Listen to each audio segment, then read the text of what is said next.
What's up, and welcome to Nighttime at the Nerd Bar, episode 205. Yay! Woo! I keep wanting to make that almost to 300 joke because I was saying almost at 200 for so long. Maybe around I don't know, 230 or something. Because End of the year, I'll be going. Hey guys, we're almost there.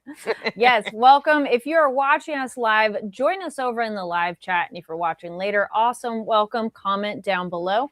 We have so many amazing things this episode. We have multiple guests. We have unboxing. We're covering Daemons of the Shadow Realm, Witch Hat Atelier, recommendations for other stuff to check out, and more. So stick around for the whole thing. This nice little bar right here will let you know what is going on. So stick with us. First off, let's get into introductions. So hello, I'm Carrie Lane. And I'm Katie Cullen. And welcome special guest! Yay! Oh, I'm Brianna Roberts. Yes. Because I could say who I am. Yes. Yeah. There we go. And then there's a handle to follow and find more on this awesome person, which is also linked down in the description if people are watching this later.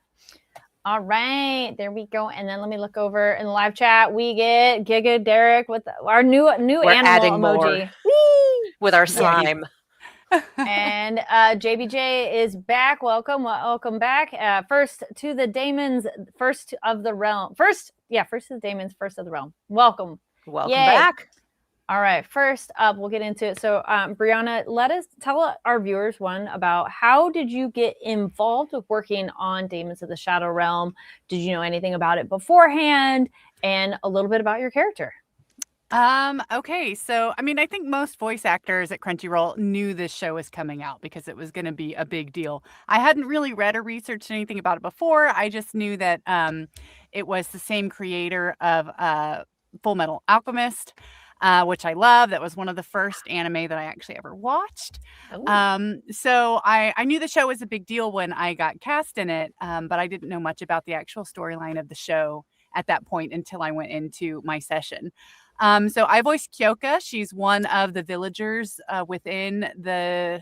I'm trying to remember. Don't give spoilers because I know more than what has actually come out so far. So I'm like, wait, let me make sure I don't say anything I'm not supposed to say. Yes, the Higurashi village. Yes, in Higurashi village. She has. Is that known as well? Oh gosh, I'm like, wait. Does anyone know that? Okay. Well, we saw her a little bit in this episode that just came out. Yeah. We get to see her a little bit more. Nice. Yes. Okay. So there is more of her to come to be revealed later. I'm like, oh crap. Okay, wait. It hasn't actually all come out yet. Surprises to come. Oh yeah. Nice. That is indicative of an Arakawa joint. You never know where it's going, but the ride is a very good time. Yeah. Yes. So you said that. Oh. Hello. We have a new wave. Chu, hello, welcome. So you said that FMA was one of your first anime. What was your gateway anime? That, something else? And then what are your current top 5?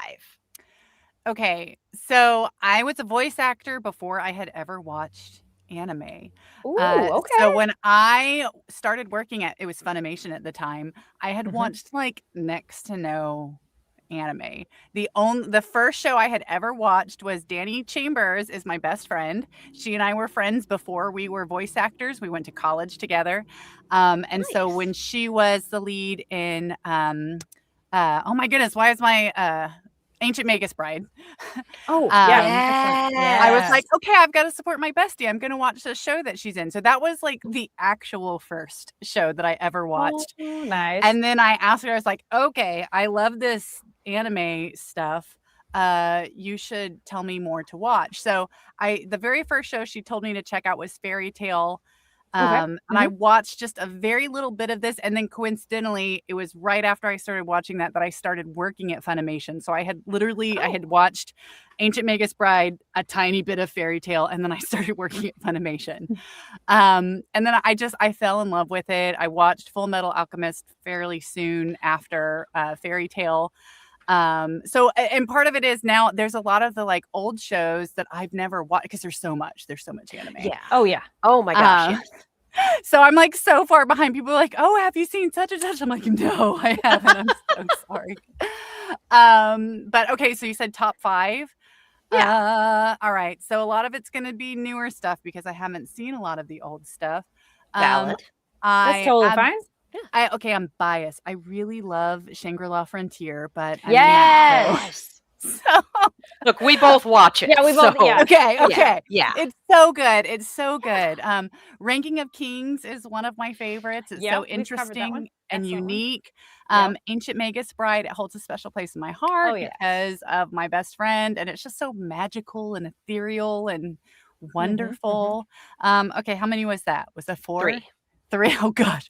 Okay. Okay, wait. Let me think. We can just do top 3. That's fine. Okay, we'll do 3. I know there's more, but I'd That's have to fine. think about it. Or is that It thing, is you know, kind of an sometimes- on-the-spot sort of Yeah. question. And sometimes favorites can ebb and flow. It's like whatever you're currently into. Yeah. I was looking back at the character when we first asked about the character question. JBJ says, you've said the actual truth, Brianna. I've been waiting for the anime since even before the English title. Yes. Yomi no Tsuge. Speaking of the Tsuge, what would be your Daemon pair? And we know there are things that are later in the show that we don't really know what that's about. So it doesn't necessarily have to be part of the show. It could be something, anything that exists that comes to mind. Like that would, for me, Brianna. Yeah, for you. What would be Yes. my? Oh man. I was like, we had a guest say, what was it? Mothman and Bigfoot. Bigfoot. And I said, pair of cats.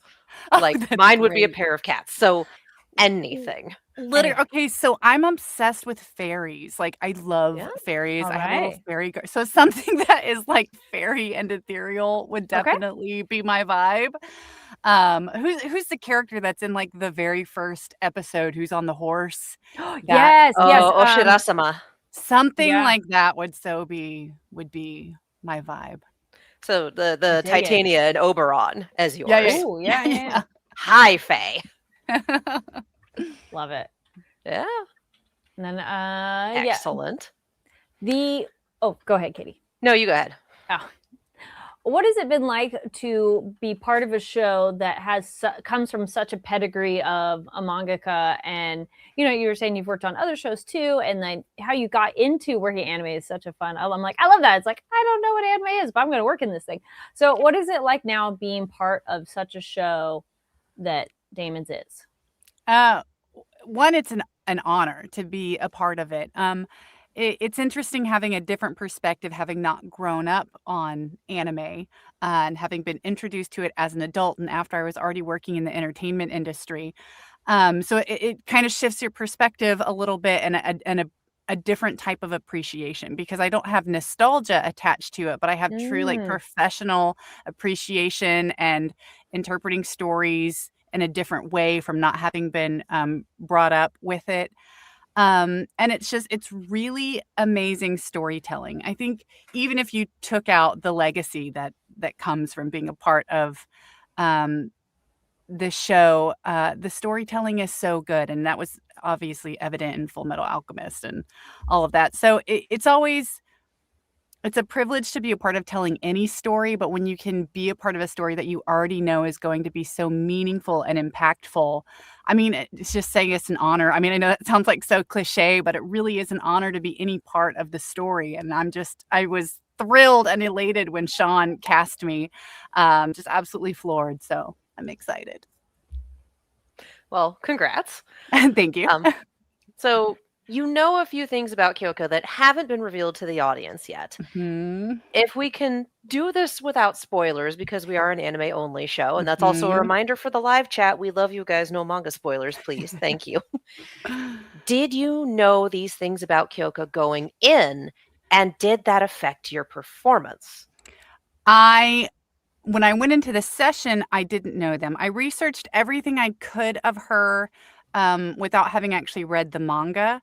Because I think I literally got booked like 2 days before I recorded. So there wasn't like tons of time to research. And at that stage, there still wasn't a lot of information available for her online, even though the manga had already been out. So I knew very, very little about her. But Sean, fortunately, the director, has read the manga in its entirety and had lots of information to give me and knew where the story was going. So he was able to help me in creating the character and knowing what was to come. Yes, the the story that's coming came into play in our conversations about the character when we had the first session. Okay. And how did you find her voice? How did you approach the character? Okay, so one of my hashtags that fans started is they call me the Anna Mom, because I have voiced so many moms, a plethora of moms, so many moms. So Sean said he wanted her to just sit in my natural speaking range, and she has lots of like mom energy. Donji and Kitty are very much like her children. And she just treats everyone like, you just get those mom vibes from her when everyone she interacts with. So I just dipped into my soul of being an actual mother. I have 2 boys, 2 wild maniac boys. And so Sean works in a really cool and interesting way where you do the whole scene as opposed to line by line. So it really gives you time to get to know the scene and understand what's going on and where it's going. So did I answer? I feel like I went on a Yeah. Oh no. No, you're good. You're good. It's great. Keep going. Believe me, we're sitting here going. Yeah. It's like, Yeah. I've been up since 5 a.m. already, so and I'm on goodness. Texas time. So if you see my eyes looking spacey, it's because again I have a 10-month-old baby. So well, I feel we'll take it as a good one. No, Laura says, yep, she does give off mom energy. Hey, we love our mother figures, and so it's fun to have those kind of characters. Tell us, what was the vibe like in the booth, and any fun experiences that come to mind while recording the show? I've only recorded 2 episodes so far, so there hasn't been a ton yet. She more to come, but so far our sessions have been pretty short because there just hasn't been a lot of her story revealed yet. But Sean is just really wonderful to work with. He has a very extensive theater background. So he's very much about like looking at the text. In this case, it would be the script in the manga and getting to create your character. And you don't always have time to do that in dubbing anime, but Sean makes time for it. And I also come from a theater background. So it's always really delightful to work with him and get to ask some deeper questions that you don't always have time to ask. And knowing that he's not only going to answer it, but he encourages it and wants there to be these discussions. So I always look forward to a Sean session. Nice. Yeah, it sounds like you're on the same wavelength as well. Excellent. Are there? Oh, go ahead. I was going to say, is there anything that you would like to say to your fans? Because we don't want to keep you too much later because sleep is good. But is there anything else you'd like to say about your role, about the show? Is there anything you want to say to your fans? Just floor is yours. The show is wonderful. If you're not watching it, you should be. There's so much amazing to come still in the story. And the animation is beautiful. It's amazing. It's amazing. So tune in. If you are tuning in, keep tuning in. If you haven't, you definitely want to go check it out. It's a privilege and an honor to be a part of the show. Of course, I always got to give my Shangri-La Frontier plug. Everybody go watch Shangri-La Frontier season 3. Woo! It's real good. It's a really good really show. good. So, and there's rumors that we're getting Funko Pops finally for Shangri-La Frontier. So, let's go. We'll see if the rumors are true. Let's find out. Well, then I'd say besides Daemons and Shangri-La Frontier, where can people find you, and anything else you'd like to let people know about that you have going on? Voices by Bree on all the platforms. We're focused mostly on anime. I'm in Drops of God, so if you like wine shows, that's one that's going right now at Crunchyroll. So it's a super fancy, snooty wine show where we're all having to practice our French words. So it's good fun if you like niche anime that's about wine. It is just very accurate, I will say. What's your favorite wine? I like a good Merlot. I'm just like, but I'm like a basic girl. Like for me, a fancy bottle of wine is like $25. Oh my gosh, this is so fancy. And this show is not talking about $25 bottles. No, or like $2,500 bottle of wine or more. Like it's wild. Like I thought that I was a pretty good like wine aficionado, and then I'm in the show. I was like, I have to know nothing like I thought that I knew. Okay, but it's a fun show. It's a fun show. Yeah, that's cool. You learn something new. It's a good day. Yeah. Awesome. Yeah. Well, thank you so much for coming on and talking about working on the show and what else you have going on. Yeah, well, thank you guys. Thanks so much for having me. Of course. You guys get sleep deprived, Brianna. So I can't that's help responsible. Happy to have you. All good. We're glad you're here. Thank you so much for making time for us. It was a delight talking with you. Thank you for having me. You guys enjoy the rest of your show. You got this. Thank you. Have a good night. Next time. Thanks. You too.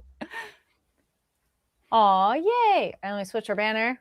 Sleep deprived is the hardest way to do damn near anything. You're so like, I am very impressed. And things. Yes, all the things. Very impressed. So thank you to our first guest. Round of applause. Yay! And then now we have our other guest coming in. Just a second. Let me get our banner, my other one. And wait, nope, not that one. Hold on. We got a busy night tonight, folks. Yay!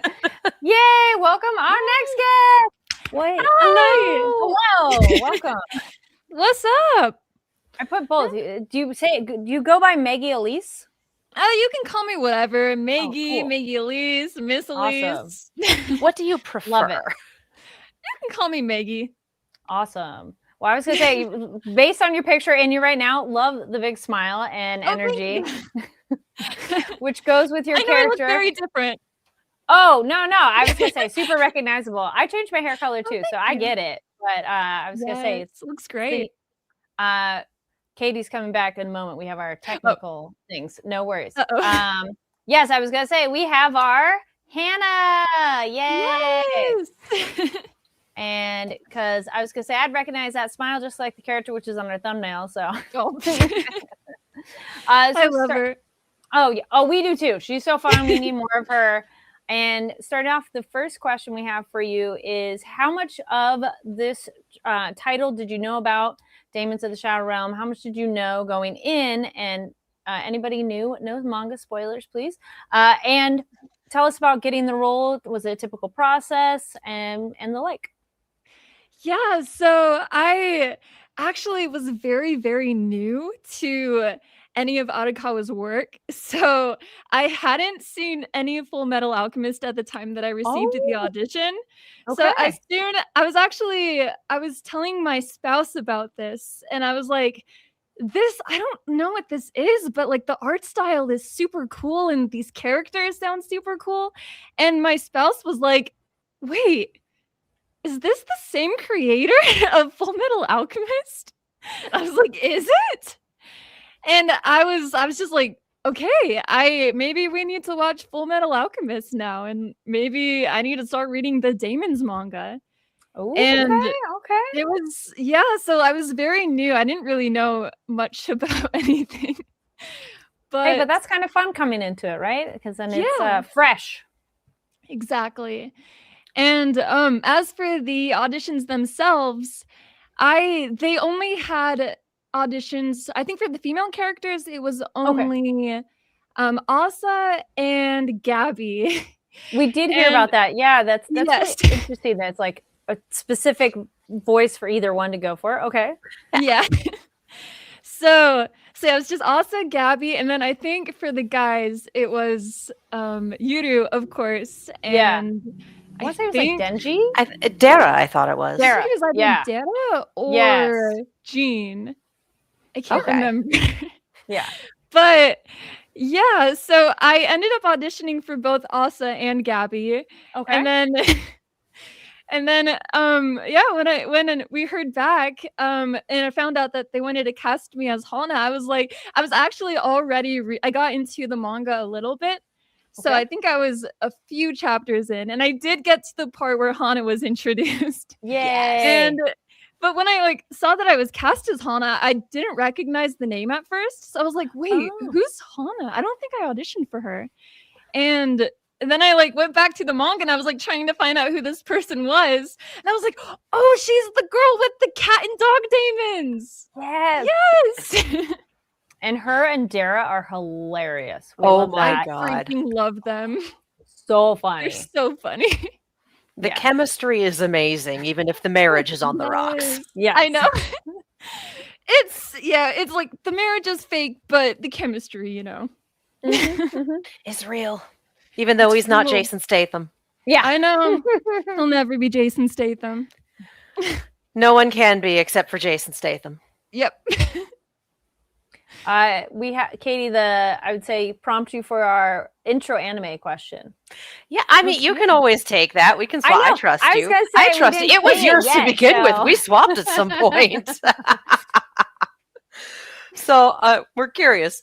What was your gateway anime? And what are your current top 5-ish? Okay. Oh, that's gonna be hard.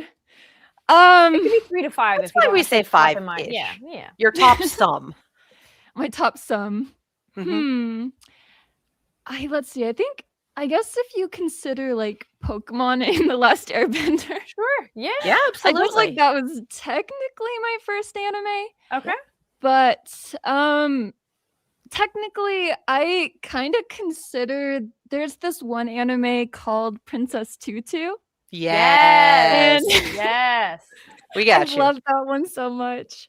And then I think the one that technically got me into like voice acting was actually called Death Parade.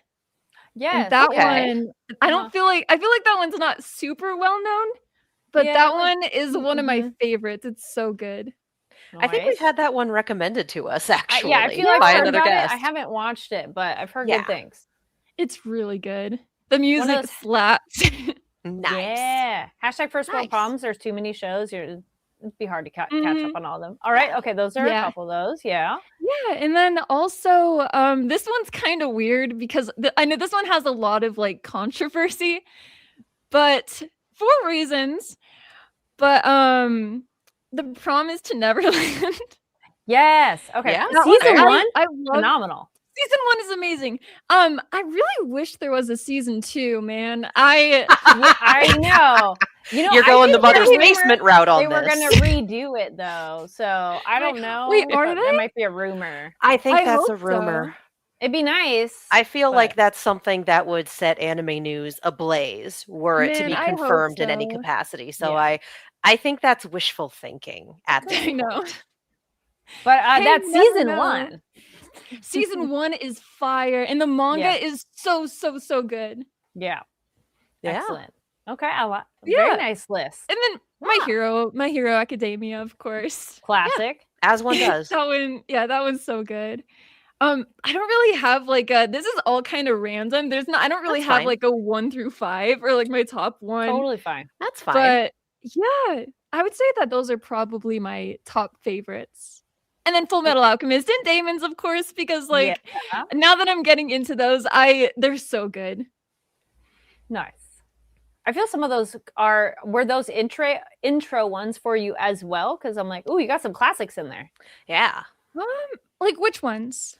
Like Princess Tutu's been out for a while. Of like, yeah. were your intro animes part of that group, or were there other shows that got you into anime as a fan? Well, Pokemon and Avatar. Yeah. Okay, First sorry. two so that- those yeah, were yeah, the yeah. intro. Yes. Yes. Yeah, and then I guess like Princess Tutu was kind of like my Okay. first kind of official anime, and same with Yona of the Dawn. But I yeah, actually never okay. finished that one. That's I fair. need to get back into that one. Yes. I feel like we all have some unfinished series that are just kind of sitting Oh there. yeah. Oh, for sure. Too much stuff to watch. Hmm Excellent. I was gonna say, good list. Love it. Mhm. Yeah. And yeah, it's interesting with Avatar. I feel some people that's kind of like a good gateway drug into anime in terms of like Yeah. easy to access, and then they go, ooh, there's so much more. Oh yes.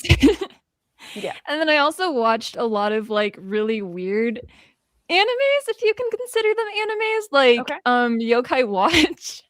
Yeah, and that's an Beyblade. anime. Those Like- those are definitely anime. What was the other one after Yokai Watch? Beyblade. Beyblade. Oh I yeah, watched, yeah. I watched a lot of like the kid animes. Hey, it's all good. Hey, Yeah. as someone who was watching Yu-Gi-Oh in high school, I feel you. Yeah. I'm with you on that. That I'm like was Cardcaptor Sakura. and yeah. I'm a little older, but in that vein, yeah. The There's no Fox age limit on Fox, it. Kids WB, Yeah. that era, like Yes. we had There's some no good age stuff. limit. The editing was something else, but we had some good Oh, stuff. yeah. So, And Right, now, so- if you yourself were to have demons, what would they Oh. be? I knew this question was coming. You're the only one who said I knew it was coming. Everyone else has been like, "Whoa!"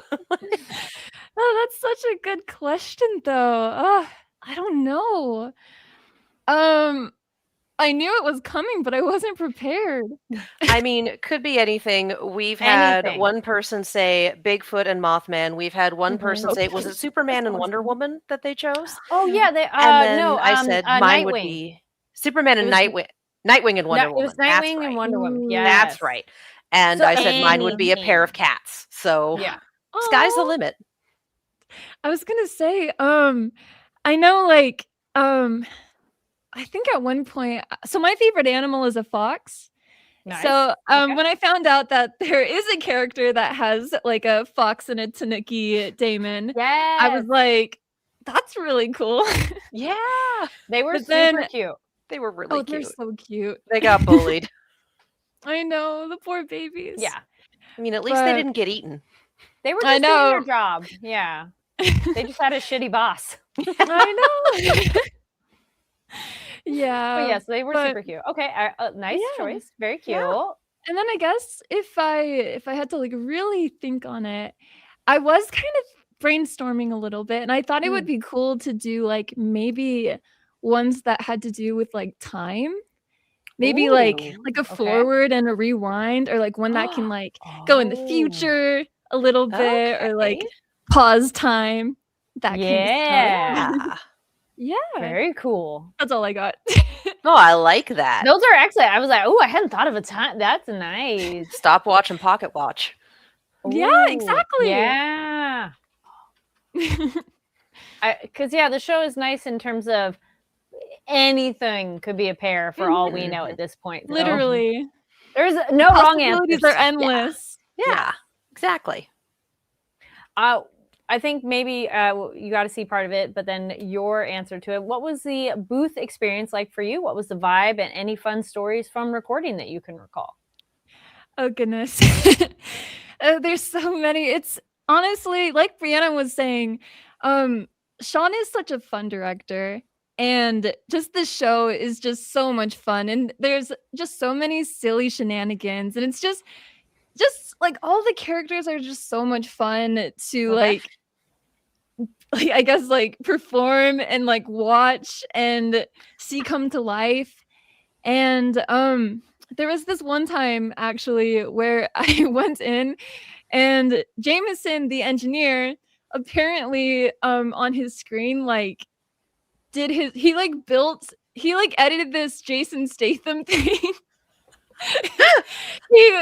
I think it was like one of the pictures with Hana and Dara, and he put Jason Statham's face over Dara.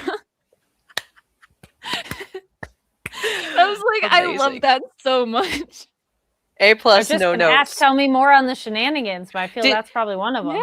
Did you have him send Definitely. you that? No, but I should. I think actually there might be a picture of it on Twitter. Yeah, Amazing. Yeah. It was This so show- awesome.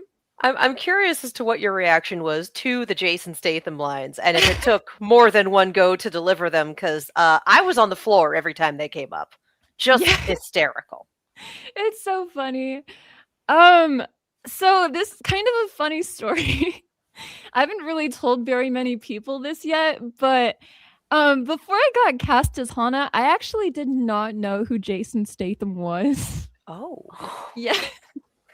Okay. So did you have a little movie marathon? Yeah. What was or- it? Yeah. What movies did you pick Not for yet, research? but I Oh. need to. We're gonna do some research. Okay. Because you got to I'm get gonna some do serious some- ones, and you got to get Yeah. some silly ones. Because he does good silly Yeah. action as well. Yeah. Okay. That's good to know. One 'Cause that I just came know- out that's really good actually was Beekeeper. Was a good one. Was Beekeeper Okay. good? It is. It Saw is the fun. trailer. There are jokes, of course, would be pun stuff. And I'd say that's on the action with a little bit of the silly. And Okay. what they're trying to accomplish, you go, yes, please. Can we really have this in the real world? But I won't tell you what it is because it's fun. Ooh, yeah, I want to But yeah. see it now. Yeah. And Yeah. Transporter, obviously, way back when. Okay. Yeah. Yeah. he's- I think at one point I was gonna watch I think he's in the Meg, like the shark movie. Yes, Yeah. the Meg's fun too. It is, yep. The Meg is And- like trashy fun.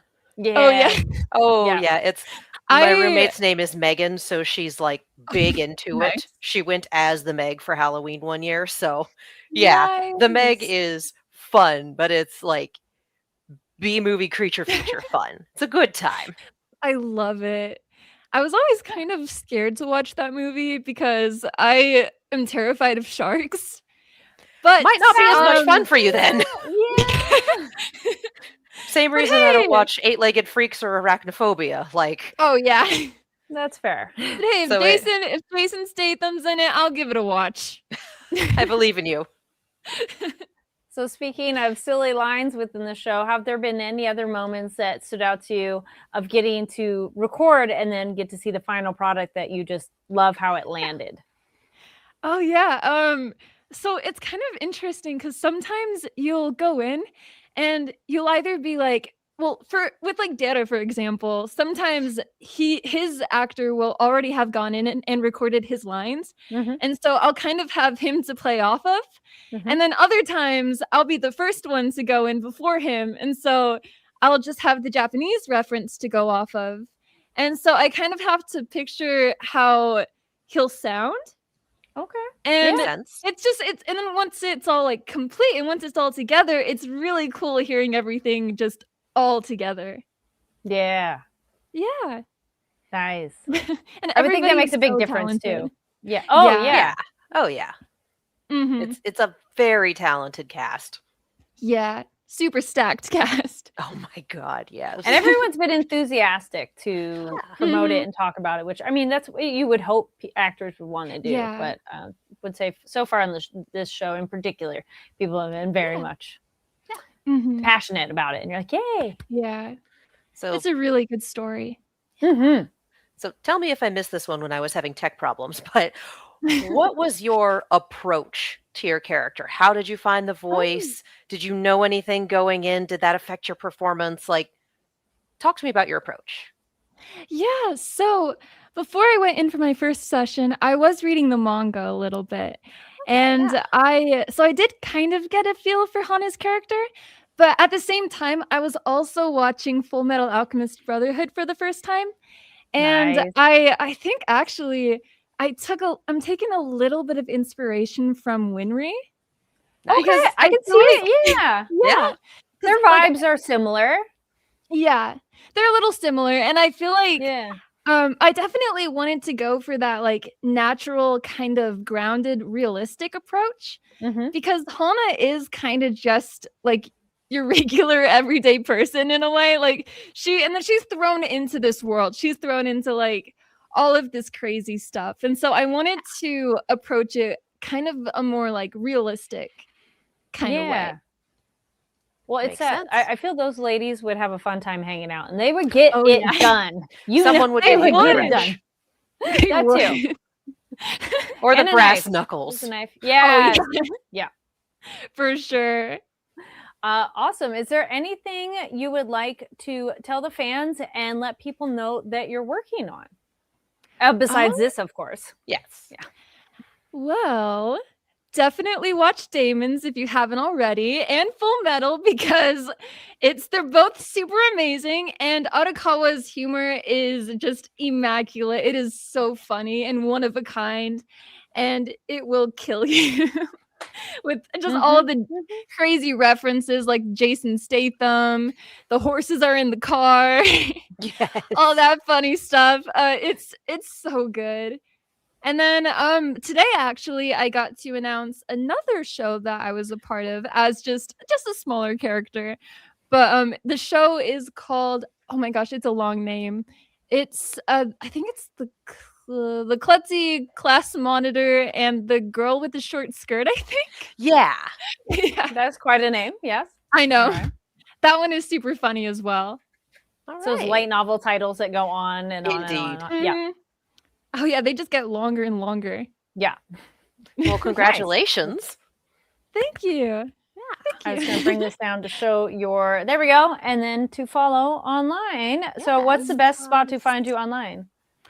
Pretty much anywhere. Okay. Fair enough. And same username? Yep. All right. Yay. All right. Well, thank you so much for coming on and talking about, I'm like getting the banner back up. There we go. Coming on and talking about the show and working on it. Thank you for having me. This was a lot of fun. Of Yay. course. It was fun talking with you. Yeah. Nice to meet You have you been a guys. delight. Absolute Oh, delight. And until next time. Yeah, until next time. Have a good evening. Bye. Bye.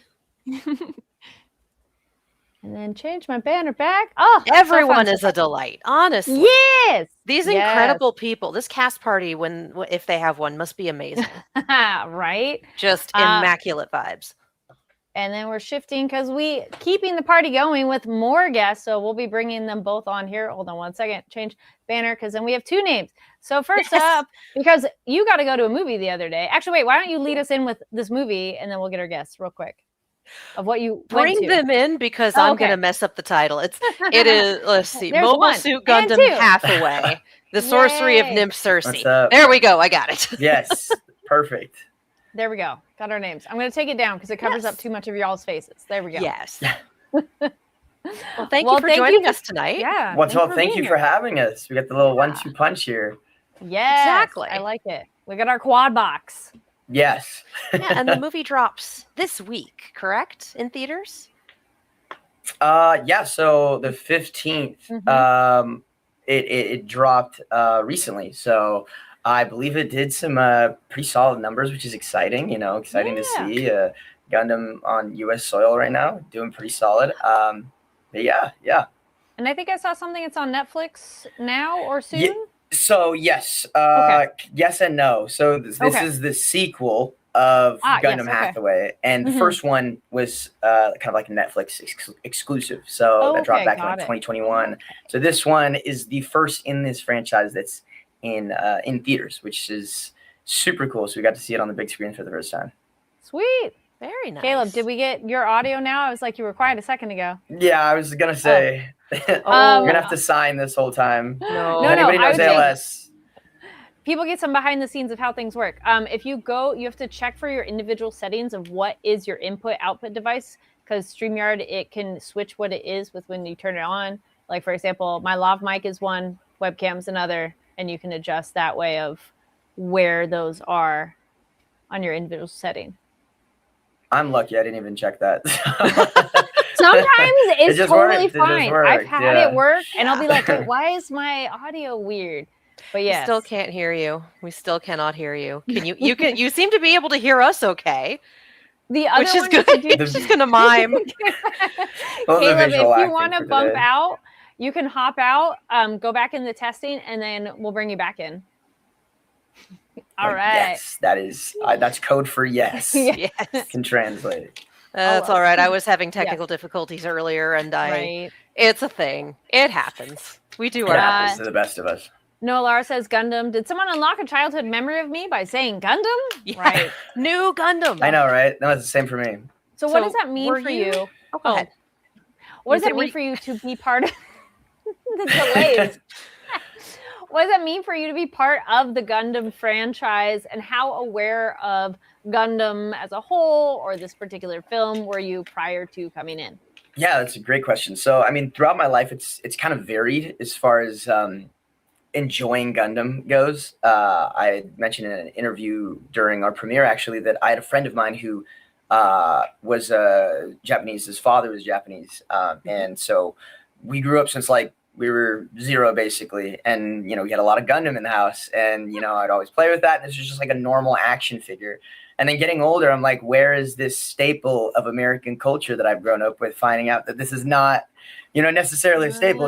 It's a very strong niche. Those that really like Gundam, So it's always kind of held like a fond place in my heart, but I've never been like a super fan up until, I've definitely I've definitely taken the mantle, I guess, and tried to do as well as I can with the opportunity. So, yeah.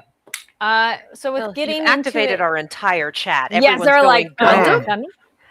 perking up like meerkats. So. Yeah. Well, and not necessarily being super versed in the franchise and the universe of Gundam, do you have a favorite Gundam pilot? Well, I mean, you could be like me. Yeah, obviously, because like I said, like Gundam for me as a kid, like I have no idea who's on the inside. I just know giant mechs that like I can you know what I mean? Lane Aim, obviously, that's I love my that's an extension of myself. So yeah, I'm gonna have to go for that, even though he doesn't have necessarily the best track record, you could say, in winning. But you gotta love an underdog. Yeah, and I always do. So. All right. So for favorite Gundam, would that be the same answer then? Ooh. For are you asking Caleb? Sorry, I didn't hear it. Yeah, no. Your favorite Gundam, your favorite mech. Well, yes, the Penelope. Yeah, of course. Fair enough. Of course. Well, Fair the Penelope, but maybe we'll see it again. But yeah, no, definitely the Penelope, for sure. Caleb, do we hear you now? I don't know. Do you hear me? Yes, we do. Okay, got you. Let's go. This has been not a great day because I was like, first I had my microphone that's supposed to work, my USB mic, and it was like, actually, what if I broke? And then I was like, well, I have my new AirPods that were expensive, so those should hopefully be good enough. And they were like, actually, no, because when I plugged them in, it said that they were at 0 volume, which why would you ever want your input to be 0? But I fixed it, and now I'm talking, and that's great. There's a little bit of a crackle, but we hear you, and we'll take it. Well, damn. Some audio better than none. It's not you. It is a weird Monday. It is. There's a lot of other stuff going on. You're fine. Don't worry about it. I've had to drop out twice and come back in because I've been having tech issues. Great. It's all of our electric personalities. Yeah. So Exactly. Yeah. I have this one too. It didn't work either, and I have like 4 microphones. But anyway, how is everyone? So you're having a real one better tonight. that you're here. Great. Now. Yes. Happy. Well, Caleb, to hear it.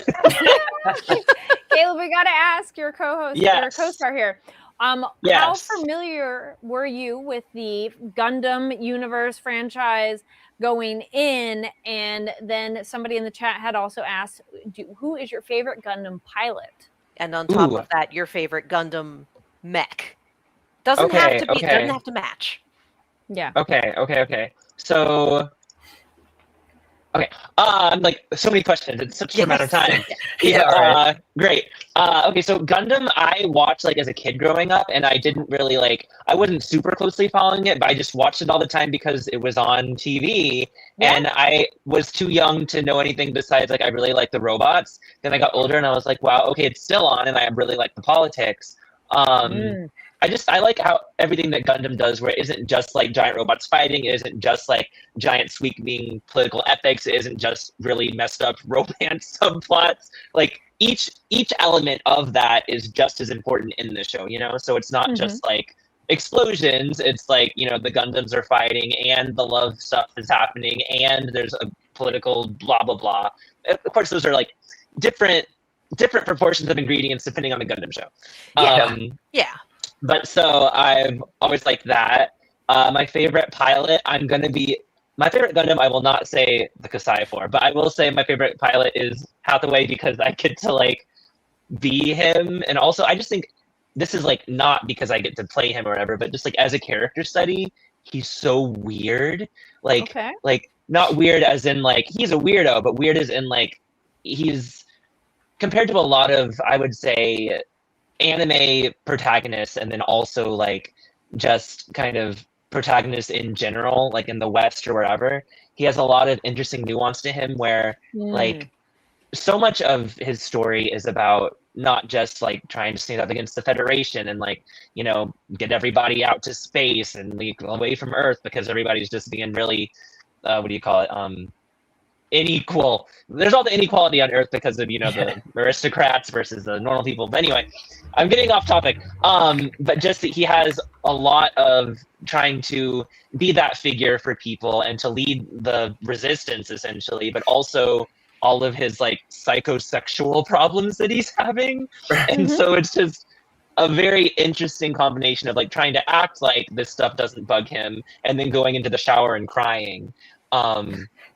about it, which I just really like as a character, especially a protagonist, because there are so many times where you have the protagonist of something that has to be like tough and cool, but also kind of sexless, depending on the rating of it. Like, you know, your Marvel heroes or your superheroes or whatever, where it's like everybody has to have a six pack, but nobody's going to talk about like their carnal desires, which Hathaway does talk about. So that's why I like Hathaway. And then my favorite Gundam is going to be the Nobel Gundam, right? Nobel Prize. I'm always like, how do you say those things? I know it's the same, but it looks like a Sailor Moon, and I'm about that because that's really cool. And it goes crazy. I believe so. That sounds like a G Gundam mech. It was G Gundam. Yeah. So that's perfect. A+, no notes. Yeah. Yeah. I always and then she goes crazy, and it gets like red-ish. So yeah. Okay. Now, you guys made the premiere in Los Angeles, correct? You were there. Yes, we did. Yes, we did. So, how was it seeing and hearing the audience's reaction to your work in real time? Caleb, you want to take this first? Never mind me. Sure. No, I just thought it was because I didn't know, like, when we were recording, like, if we would have a theatrical thing or if we had it, I'd be able to go to it. Like, I think they were talking about it, but I just don't remember if I knew or not. And so I got invited to go to it. It was the first red carpet I'd ever done for something. So So I was answering all these questions and stuff and talking to everybody, and it was lovely, and I did not know what I was saying. I forgot things. I had questions pop up, and I was like, I don't know what you're talking about. I mispronounced the name of my own Gundam, even though I've said that like 30 times. It was very embarrassing, but it was just really cool to get to talk to all those people and to answer the different questions, to see everybody being hyped about Gundam, and to be like, we're at a point where anime is big enough that we are having a screening for an anime film, which just didn't always happen, especially because the first one was during the pandemic, and so we just had it hit Netflix, you know, like there wasn't like this kind of a thing. And then just getting to watch it with everybody, get to see them react to all the parts that we recorded, including the carnal desires, including, you know, explosions, including Gigi and all of her Gigi-ness. My favorite character, not pilot, but favorite character is going to be Gigi, not Hathaway. I'm sorry. Gigi just has such an interesting worldview and also like mental state. I don't know what to say. But yeah, just need to see all the reactions live and get to talk to people about it afterwards is really cool. And you need to hear Kieran scream at me and then get destroyed again. It's always a pleasure to watch him get beat up. So, always a pleasure to do that. From my end, honest, it's pretty similar. Both Caleb and I would talk about how it was my first red carpet too. Which is really, you know, exciting as its own trials and tribulations. You know, I mean, you're dealing with like kind of everything on the spot, pretending like you know exactly what you're doing. But yeah, I mean, it was super, super exciting. And then to just see it, you know, not only your work, but like your peers' work just kind of like live in action, and to have not only that, but like an entire theater filled up of people who, you know, are all kind of excited to see it is really cool. So it's a very lively audience, which is really nice. It was kind of like a perfect scenario for like a first premiere. So it was just really cool to see. But I have like a weird feeling like watching myself, I get kind of like taken out a little bit sometimes. So it took me a sec to like, all right, that's not even me. So. Were there any particular moments that you were surprised by the audience's reaction? Yeah, actually, if Caleb probably has a little bit on that for sure. He can take that away. For context, I was at the premiere. I was in the audience. You probably know then. You probably know. You know the part that we're thinking of then. Yeah, you know the exact part. It would be hard not to. It's like if like you guys take it. If he did something at a party that like he was embarrassed about, I would expect him to tell people, not me. So I'll let him take it. Well, there's just Hathaway has a lot of psychosexual issues, where instead of, because he wants to be that passionless, perfect leader, you know, but sometimes we're human and you can't be that. And a lot of that has to do for him, especially with his history with quests and just women in general, that he has a certain aversion to overt sexuality because it makes him feel things, and he doesn't always want to feel those things, and so then he ends up redirecting his anger and frustration at the woman in question, which is not always ideal. But there's a moment where there's another character that is, I don't know how many spoilers we can get here, but there's a character that doesn't have a super ton of clothes on, and he has to work with her a lot and gets frustrated with that because it means, oh no, I'm going to go and be tempted by boobs, essentially. And he comments on her boobs and says, nice tits. And that had a certain reaction from the audience. So that was fun to see, you know. Okay. Because one of the cool things about this movie, yes, I am using nice tits to be more analytical about this film, is that in the first movie, you spend so much time with Hathaway and you don't actually know really if he is Mafty or not for like the first part of the movie, right? Like in the first film. And so there's a lot of like, you don't see his inner thought process or what he's thinking until you get towards the end. This movie, you already know who he is. And so he spends a lot more time like talking to himself, which you hear, but also just being more, just you see him feeling more because you already know who he is and he's not hiding as much from both the people he's talking to and like from the audience. And so getting to see how in the first movie, for instance, he spends a lot of time just kind of like being annoyed by Gigi and she's all about him and he's just kind of like shying away from her or being like, can you just stop doing that? And the second movie, you're like, oh, you really, really wanted to engage with that stuff, but we're like holding yourself back from it. And so, yeah, that's a cool part about Hathaway. All right. Kieran, what about you? It's the same thing. I mean, the way moment? the delivery was like just kind of like perfectly like awkward, but to the point for like the character of Hathaway just being like, it was such like an aside. Like everybody saw it because like this, she's definitely, you know, underdressed, one would say. And I'm just like, oh yeah, nice tits by the way. And like she leaves and everybody very much enjoyed that moment. Yeah, so I got like a good laugh. So yeah, that was funny. And in the middle of all this like political intrigue, mind you. So it wasn't like this isn't like a raunchy film. It kind of was just like, oh, okay, cool. Like, what an interesting moment right now. Like, yeah, and I think it just goes to show like, you know, there's more to him than people like than we previously thought there was to him. And that's just one of the moments where it's like, oh, okay, so this is like he has a lot going on, you know? Yeah. He gets to be human for all of the ups and downs that entails. Exactly. What did you think of that moment, though? I'm curious as an audience member. I laughed. Honestly, I laughed a lot harder every time the phrase carnal desires came up. That did come up, I was cackling. We had like 2 or 3 times, right? Yeah, he does, because that's just, it's what he's dealing with, you know, trying to separate those from everything else. And then as much as he tries to, go and stay as devoted as possible to this cause, his friends and his love interests repeatedly end up getting in the way of that, and he does indulge that to a certain extent. And so it's kind of like, I don't know, it just made me think, like when I was walking out of theater, or even when I was walking out of recording, like there's so many figures in history, right, that we revere or whatever, whether it's like presidents or commanders or like some dude that slayed a Nemean lion or whatever, you know?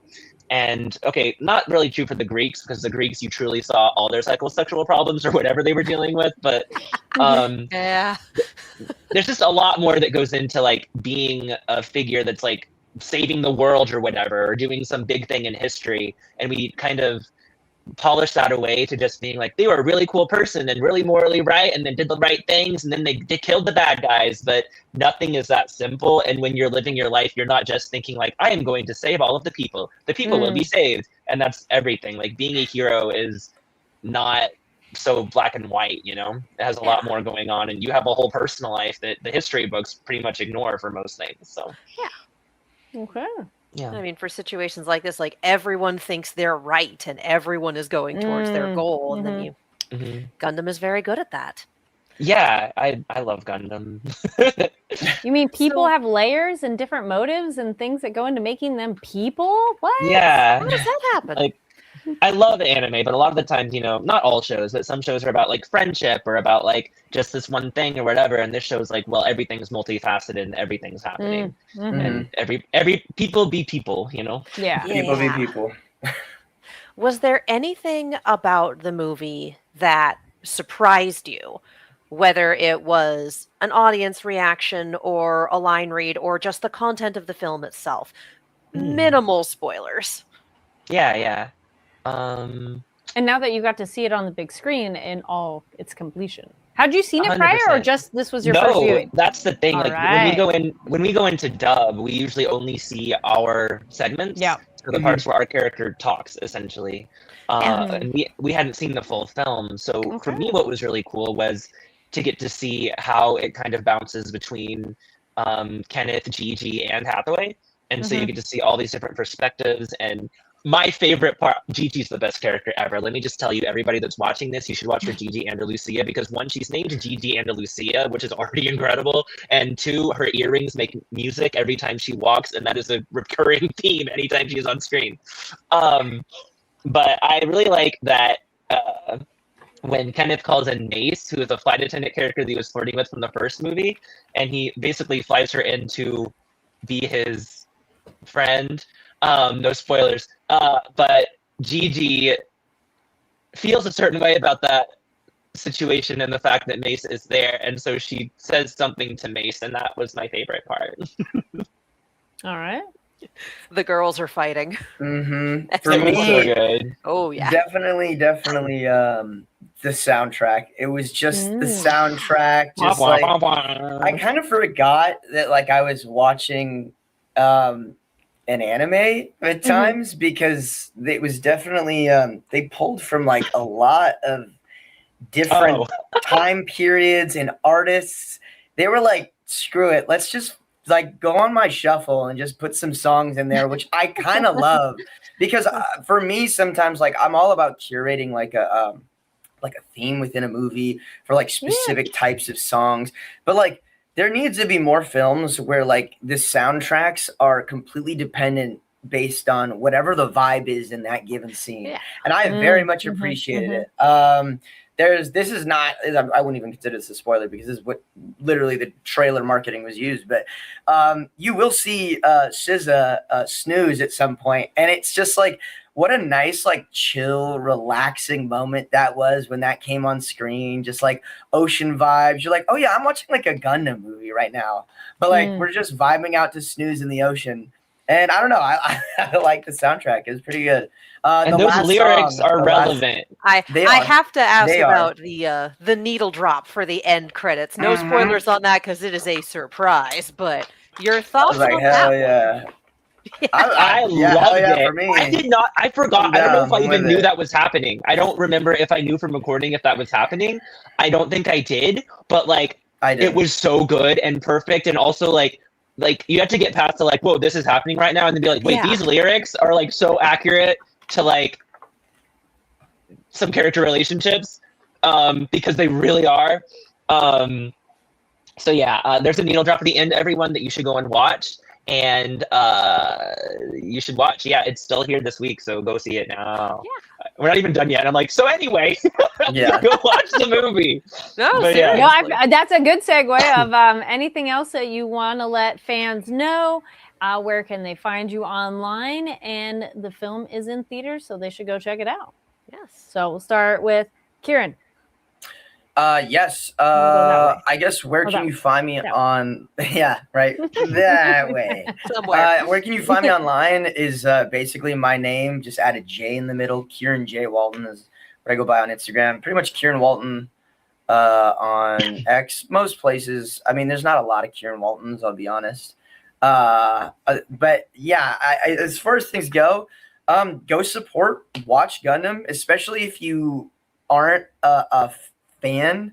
Typically, I'd recommend, hey, you got the first movie on Netflix, and go check this one out, because just from a sheer animation standpoint alone, I know that's a big draw for a lot of people within anime. This is one of those where it's definitely, you know, like a spectacle on the big screen. I'm like, it just looks good. It just looks good. Just go check it out just for that reason alone, and then get sucked into the story.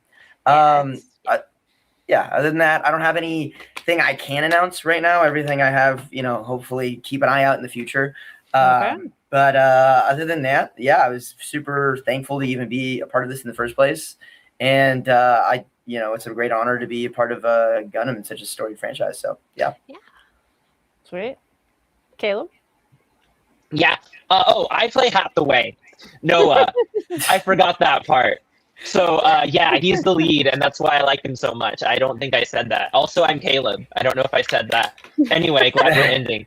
Yeah, go watch Gundam. Go watch it in local theater. You watch it on the big screen. It was Kieran's birthday last week, so you owe him. All you people who don't know him, you owe him. You're almost right. Yes, you're Wait, right. damn. Because no, my birthday party was on the 15th. I had a birthday when party. was your... My birthday's tomorrow, actually. Okay. My birthday is literally tomorrow. So, yeah, it's Horse Gang. We're gonna have a chill little dinner with some friends. It'll be fun. Happy birthday! Yeah. So yeah, for that reason, then his birthday's tomorrow, so you really have to see it now. Yeah. You're almost birthday twins with Katie. Yeah, mine was yesterday. Oh, my gosh! And it's Katie's birthday, so go see Gundam. You gotta have a joint celebration. Yeah, Yes, go see Gundam for that reason. Exactly. Birthday Gundam. And I met Caleb Yen or Caleb.Yen on like everything. One time someone took it from me and already had it, so I couldn't do it. So that's why there's a dot. And I don't think I have anything else to talk about right now. Everything's under NDA. I'm gonna be in Santa Barbara in California this weekend for Gaucho Gaming Con that I only remembered the name of as I was saying this sentence. Yes, and improv training. And I'm gonna be there on Saturday. This coming Saturday. It's a one-day con. So if anybody's in California, go see me, and I will say hello. I have a panel with Resident Evil Leon.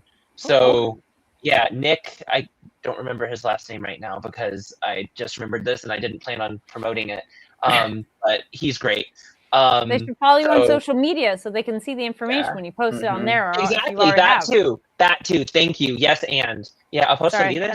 That went up a lot higher than I thought, but you got from the Thank you, JBJ Blaze. Thank you, JBJ Blaze. Yay. And then we also got for Katie. There we go too. Nice. There we go. There we go. Let's go. Well, thank you so much for coming on and talking about your film and the process and how the movie went. Yeah, of course. Thank you so much for having us. Like, sweet. Yeah. Well, and then we'll have to hear more later when those NDAs are gone on your next projects. Yes. Keep an eye out for us. All right. Well, y'all have a great night, and thank you so much again. Thank you. Yeah. Have a lovely evening. Thank you so much. Bye. Oh, yay! Again, just a bunch of delights, back to back to back to back. We got the Giga Darkos. Happy belated birthdays for everyone. Yay! Getting my next banner. Yay! Whew, all the things. No, and Caleb, I'll have to message you later. I don't know if he still hears me in the green room, but I met him at Comic-Con last year, talking about a really funny anime, and him and his co-stars were hilarious. So funny that you need to check that out. And Witch Watch. Witch Watch. Yes. They are too funny in that. So I love the idea of going from a comedy thing to a more serious thing. So awesome. Well, thank you so much to our guests. And Katie, we have are we get to our news or unboxing? Well, unboxing because it's related to the movie. We're here and we have the Gundam and we're here. And yes, so I was able to go to the premiere. 42 West and Bandai Namco invited us. They were very kind to extend that invitation, and I was fortunate to go. I had actually not seen the first movie, so it was a bit of a ride for me. I would definitely recommend watching the first movie first. You will have a little more context. But as someone who did not have any context aside from this sure is Gundam, picked it up pretty quickly. So sometimes if you just sit back and let it go, you pick up on things pretty fast. And it is well structured. A little wild in some areas, but well structured. And then they gave everyone a goodie bag. Ooh. It's a very big goodie bag. I'm leaning way back to show it. And yeah, it's the Wing 30th anniversary on one side and Gunpla 45th on the other. Nice. So, dang. We've got a couple fun little goodies in here. We have, of course, the Gundam headband. I have not put mine together yet, but there were a number of people wearing theirs in the theater. It was really funny. We have a deck of Gundam cards because there is a Gundam card game. So this one in particular, we got Wing.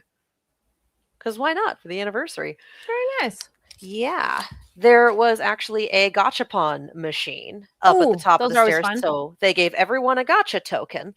And I'm going to be real. I pulled one and then I traded it with someone else because I Hey, wanted that's what fair. they had. So That is I fair. pulled a little What'd you blue get? guy, but she pulled this little red guy. And I'm like, wait, I'm familiar with the red Oh, guy. So that's what cute. I wanted. They did have the actual Gundam in there. I did see someone pull that. So they had 4 or 5 different choices. I did make a post on Instagram. Card games and mobile suits, yes. Yeah, I go did check make- out Fanversation Instagram page. Those are all. Oh wait, did you post tagged on both or just yours? I tagged it, but I didn't do the thing. For now, it's just on mine, but it should post to Fanversation later tonight. But yeah, I actually do have footage of doing the gachapon machine, so you can see all 5 Yay. that they have there. And then they gave us Mobile Suit Gundam. So it's Oh, Gundam stuff as cats. These are little blind boxes. So cute. just popping mine open now because I Cute. had not opened it yet. There was a little opening party at the after party, and I'm like, I already put mine away. I'm saving it for the show. Oh hell yeah. We got the Gundam in the box. Oh, Let's it's go. so cute. Let's go. That's adorable. Oh, excellent. A+, no notes. Just yeah, that's the Gundam. We got the Gundam in a box. I'm very happy. And you know me, I love cats. So this is a perfect blind box series for me. And of course the pièce de résistance in here, as it were, is an entire Gunpla. Just the whole figurine to put together. I have not tried yet. I'm not very good at snap together figurines. I'm going to be real. Last time I did one of these, I put a leg on backwards, and I still don't know how I managed that. Wow. But yes, I have been given a Gundam. The that's pretty dope. EFSF That's prototype nice. close combat mobiles, the RX-782. I don't know what any of that means, but it's a Gundam and it looks great. So I have a little art project to do later on. But yes, that is the goodie bag they gave to everyone. And honestly, I'm also just really impressed with the bag. This is going to make an excellent library bag. It will hold so many books. And it will hold them well because it's well made and sturdy. So yes. I love that. I was looking for the title. I was like, wait, I have it. Yeah. Yes. Mobile Suit Gundam Hathaway, the Sorcery of Nymph Circe. Circe, thank you. I can read. It's one of those things. It's a light novel title. It's a Gundam with a light novel title. But yeah, thank you, Bandai Namco. Thank you, 42 West. Thank you for the invitation and the goodie bag and the party. It was a great night. Yay! And go see the movie. Like, if you are a Gundam person, go see the movie. If you're not a Gundam person, watch the first movie on Netflix. I assume if you're a Gundam person, you've already seen the first movie in this. Yeah. I don't know if it's a trilogy or a series, and I don't want to say the wrong thing. But if you're not a Gundam person, watch the first one and then go watch the second one. If you are a Gundam person, you've already seen the first one, hit up theaters. We got in the chat, the JR Picture says, hi, coming in a bit late, but fun fact, the dubs of both Hathaway films will be screening in Japan late May to early June, which is pretty cool. Agreed. That'd be pretty cool. I'm really curious. It's like a funny visual. Imagine you're Japanese in Japan watching it in English, and then depending, let's pretend they don't speak English fluently like the way we're watching it per se, maybe know some words. So then them watching it in English, but with like Japanese subtitles. I guess. It's a fun idea of like, I wonder what that experience is like doing like reverse. Anyway, I will say that the needle drop that we were talking about over the end credits is in English. And they did have subtitles for the lyrics for it, which was pretty great. Nice. Yeah. All right. Going back to my banners. Thank you, everybody, for sticking around. If you're watching this live or watching later, thank you for staying with us. It's a long one, but we got a lot of great stuff. And I'm like, where did it go, my things we're excited about? Get through some quick news, and then we'll get to our show coverage. So stay tuned. Hold on. And closing other things. First up, quick bit of news. From Tokyo Pop, they just released that they are doing new Disney manga debuts from Tokyo Pop for springtime. So, Tokyo Pop is delivering a bunch of new Disney-inspired manga. Awesome. Releases for Nice. fans and readers of all ages, set for spring 2026. So, you can catch a box set for Pirates of the Caribbean, hardcover edition of Tim Burton's Nightmare Before Christmas, The Battle for Pumpkin King. Yes. Along with softcover Spanish edition, which is, I think, is essentially the same thing. I'm like, wait, hold on. Extraño Mundo de Jack de Tim Burton, Batalla por el Rey Calabeza. Yes. Yay! Also, for English and Spanish editions, the Stitch the Manga collection that features new covers and exclusive sprayed edges. So fun. Ooh. We will post those. I'm like, where is our other tab? Hold on. Now my tabs are moved because there's more things. Go check out NTATMV over on Blue Sky and Twitter. Make sure you're following Fanversation on social media platforms. And of course, obviously, make sure you're subscribed here and give the video a thumbs up. That notification bell thing too. And looking over in the chat. Yay. Thank you. Got that. And Gideon says, I'm going to watch more Gundam after this.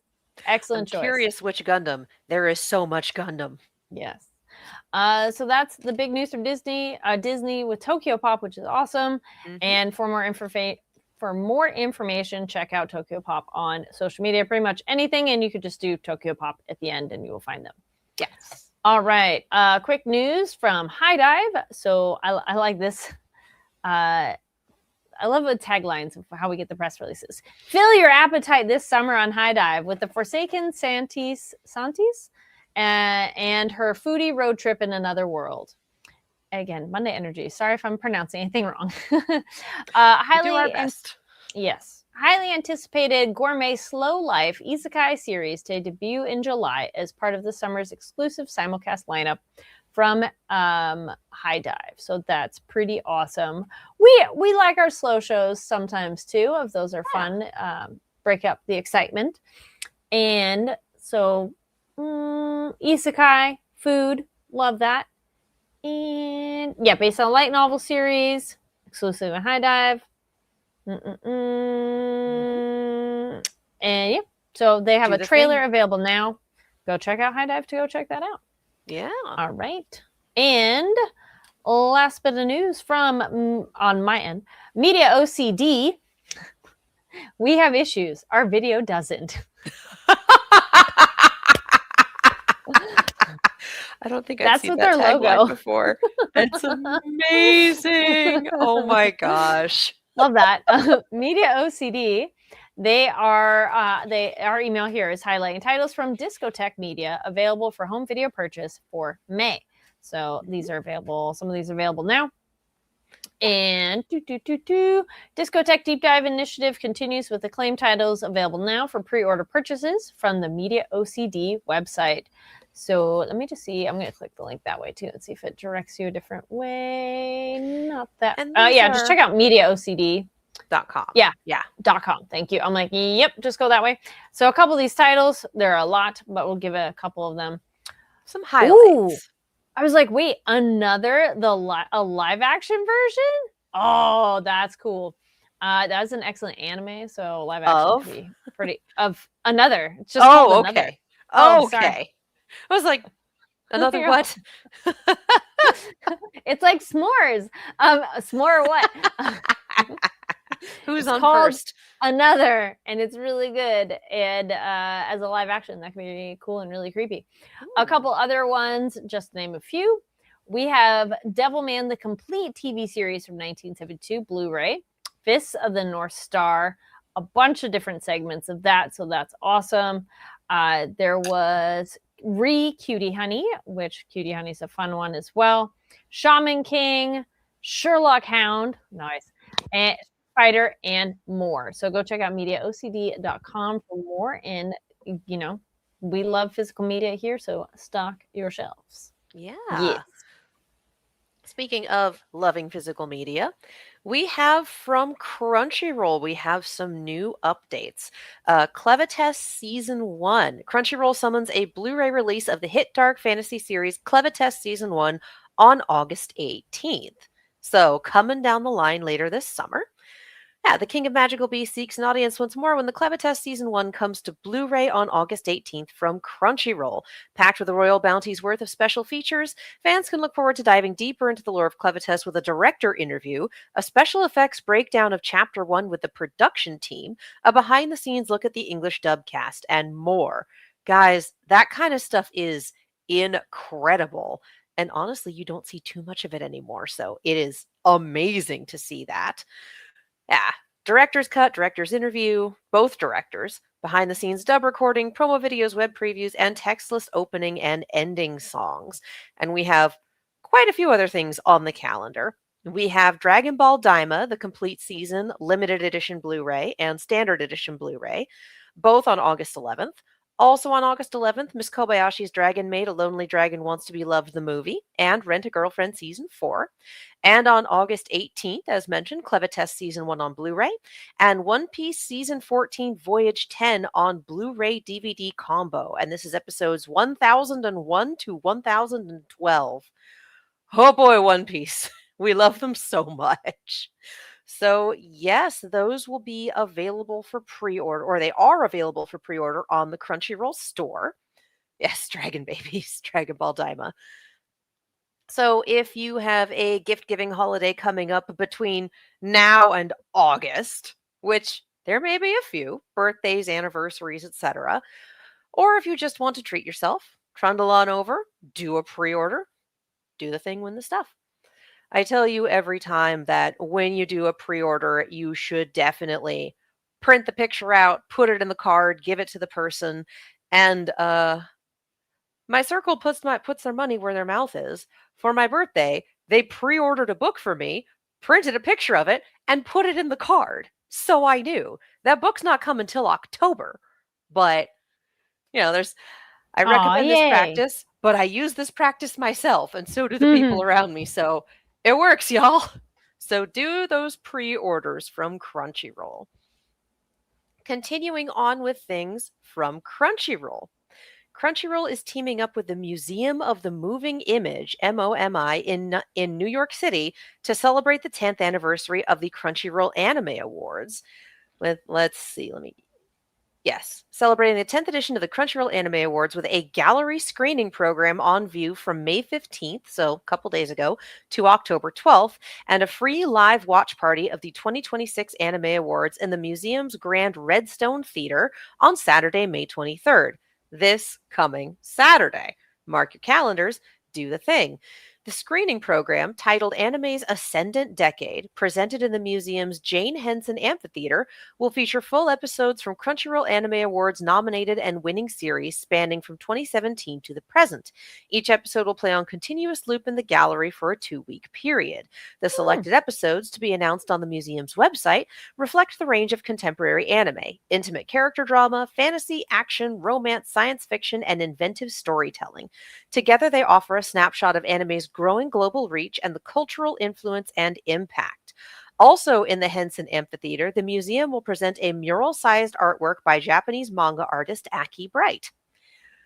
So yes, head over. Right. There's also the Crunchyroll Anime Awards, the leading annual awards program honoring the creators, musicians, and performances powering the global love of anime, will take place in Tokyo on Saturday, May 23rd and be streamed worldwide.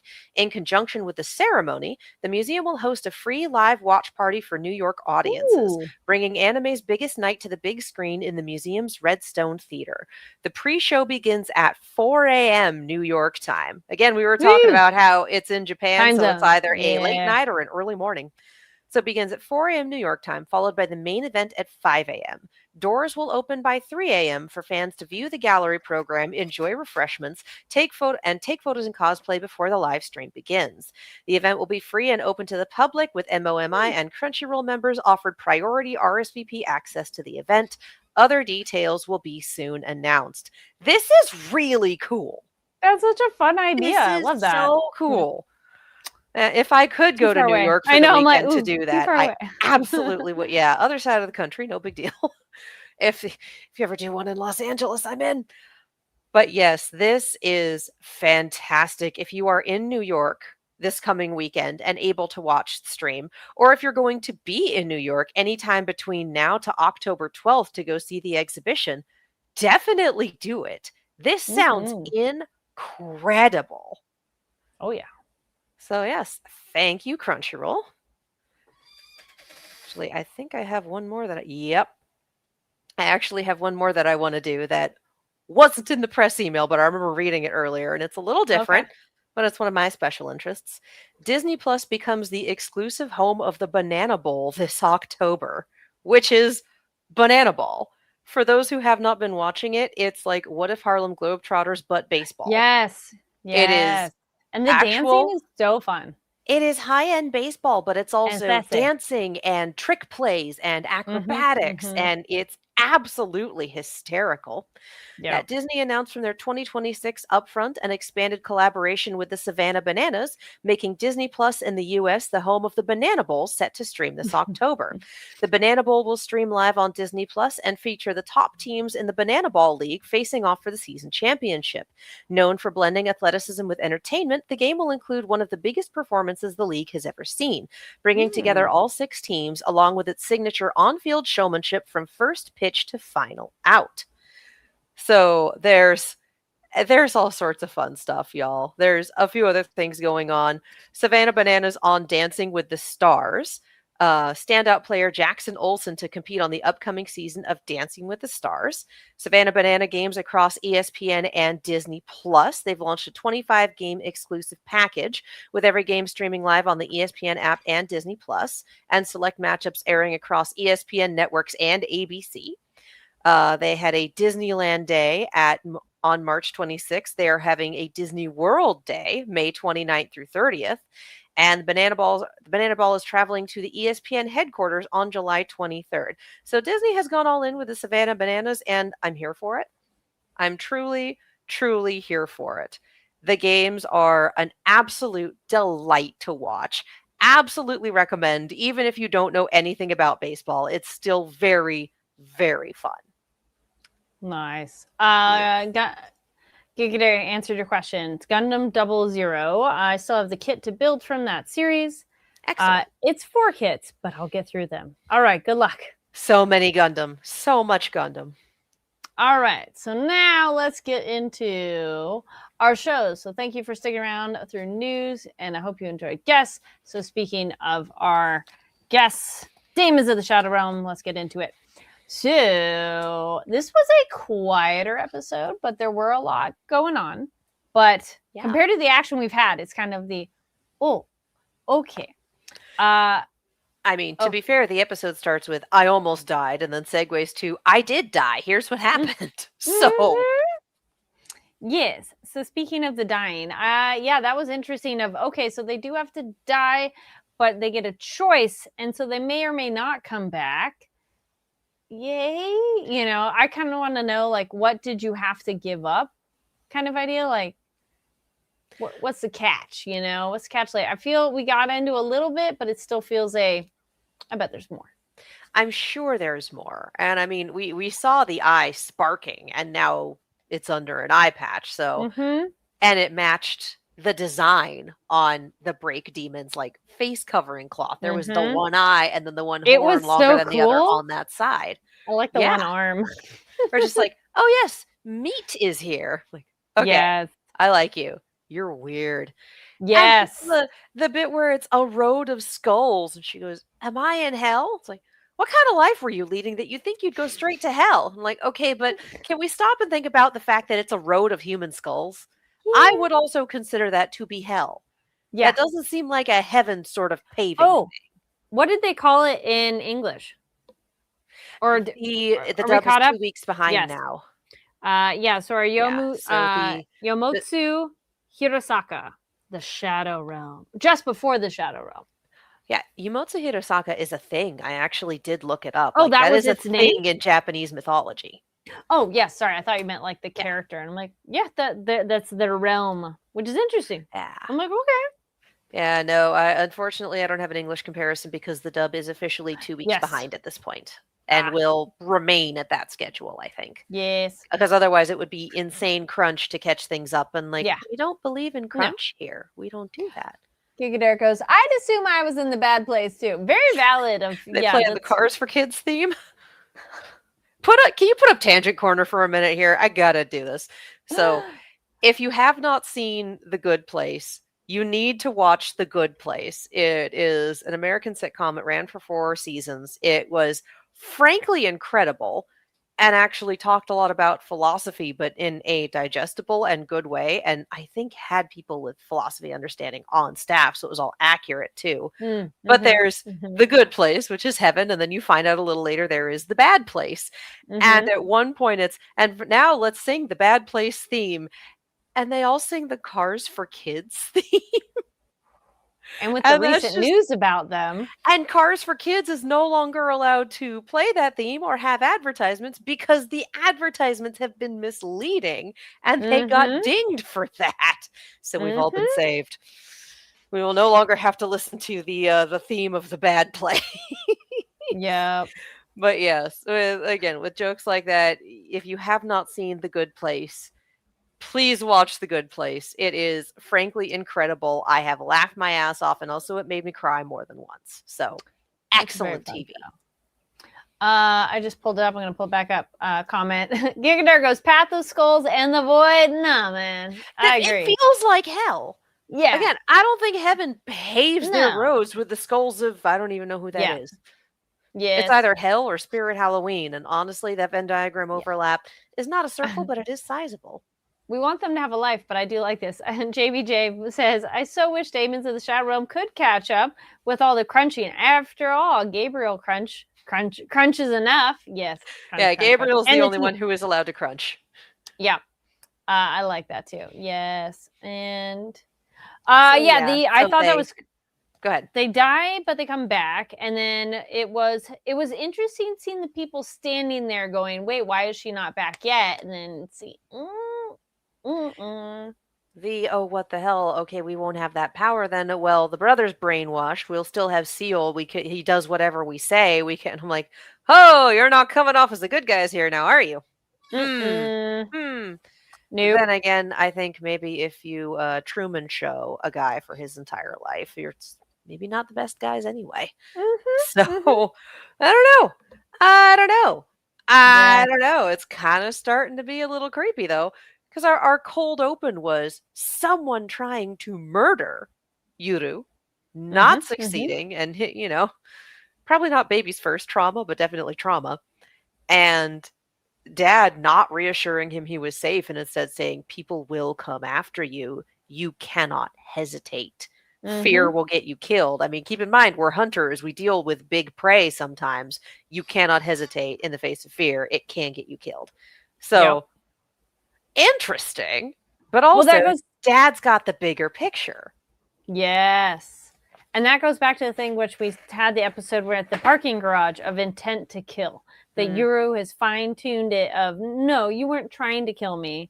So my response is different. So knowing that is one of those, I wrote down Yuru's dad in training. My goodness. I mean, that's probably also one of the last things Dad told him before he left. Yeah. Because they said that was right before they all left and left him behind. And again, why did they leave him behind? And also, why was Asa in a box anyway? Like, I was wondering they just too, keep her in a box. I know the excuse for the fake one is like, oh, she's frail and she's sacred and whatnot, and very few people can go see her. But also, like, why? Yep. We got to meet Nagisa, the mom. So I'm like, we hadn't really met her much before. And we got to see Kyoka. Shout out to Brittany. Oh, Brianna, excuse me. And I wrote down Myrna. Who else was Myrna? That was somebody else. Maybe that's Kyoka's name. First, last name. Anyway, seeing these other people, and you're just like, how many people are... Do you think there were villagers not in on the scam in terms of they really did think it was a village something and go, yeah, sure. Or is don't everybody in think on it? so. I don't think the kids were in on it. I think at some point, I mean, we Mhm. saw Yuru's conversation with his friend who Yes. is no longer in the show, which is Yes. like, you seemed like you were going to be important, buddy, and then currently that's not the case. But we're also only 7 episodes in, and we got 26, probably 26, 20 some odd episodes. So we might see him again. We might go back to the village. We might do things. I don't know. We also have flashbacks to contend with. So I was trying to look up what name I wrote down. And I'm like, but no. I think that the adults knew. Yes. I think so. Because otherwise, kids aren't going to question things. They're not going to question things too much. Adults, if they hear other adults talking about shit they don't understand, will get into it. Yeah. And that's one of those things where it's easier to keep everyone in the loop. This is what we're doing. As opposed to some people know, some people don't. They believe in the cause, and that's why they've stuck around. Something weird like that. I was going to say, either it's the Truman Show, 100% everyone else knows, or it's the village, only some people know. Yes. Yeah. The other random thing I wrote down that was one of those, did you like that it's the ox and horse straw later when we saw that with Gabby? That makes more sense. Yes. I did like the name Dog and Pony Show, but you know me, I do wild ass nicknames for everything. Those of you who followed me here from my Ruby days know this. So yeah, no, it does make more sense. And I do appreciate the burial for them. It's like, oh, they're old, but they're well taken care of. They were loved. Proper burial. Now we get breakfast. Like, there's dimensions to Gabby that we definitely didn't get to see at the beginning. Yes. And I do want to know more about her backstory. Obviously, she's extremely close to Gabriel and protective of him, and Gabriel is protective of her. And, we first see her, she comes off as just like this murderous little jerk. But then in the flashback that we have today, it's, hey, let the broken ones do the killing. Girl, are you good? Are you okay? So yeah, give me the flashback with her story. I want to know our bigger answer. I want to know our bigger mysteries. Like, hey, why did we leave the village without Yuru? Where are our parents? What's going on? But also tell me Gabby's backstory. Yes. Put that on the board over here. All the parent stuff can go on this side. Gabby's over here. Is this our first bodies of Daemons that we've seen dead? I think so, yeah. Straw in the end. So I'm like, are all of them that way? Or is that because those ones were old, that's the form they have when they're Well, we know that left and right are made of stone when they're inert. Okay. Yeah. We just haven't seen any other inert Daemons. Maybe different, like, literal elemental objects or things. Maybe. Because also maybe carved or created shapes. Yeah. Yeah, that makes sense. That would do it. We get a couple new characters. We have our Akio, Asuma, and Hageru, I think. But meeting a couple of the other people at the house that you're just like, who are you? And who are these new people? And they're just like, oh, hello, twin. And new energy. And it's like, okay, this is the one that we couldn't wake up because he just met his deadline. Okay. Yeah. Oh, he's a mangaka, hence the deadline, which they reveal in the trailer. Yes. But just the, hi, those must be your demon. Arakawa is so good at the framing. I can just imagine what the manga panels for this looked like, and then the translation to the screen. Like, she's very, very good at these facial expressions and these moments, and it's just excellent. Excellent. Yes. I still don't trust that one dude, and I think no. Man with Moth? No, we do not trust him. Also, if Moth is a demon, where's the other one? I was wondering that too. Hey, what happened? Yes. They're more the translation. We're going to interrogate. Question them. Oh no, torture. It's torture to interrogate. Yeah, torture and then interrogate. Yes, sure. Yeah, we'll just put the turtle on top of them again. It'll be great. Just break everything. It's fine. Yeah, no, I really don't think these people know anything. I think they were just freelancers who took a job, and oh Yep. boy. I did love Data just ringing the doorbell. Let me in. You have a call box. Great. I'm here to pick up you. Just like rolling in. Like, You know what though? what was the idea? What's the strategy behind this, sir? That is the strategy. We're just I gonna guess. go right in, and because then I love that we get two of the Kagemori clan. Like, what the fuck is he doing? Yeah.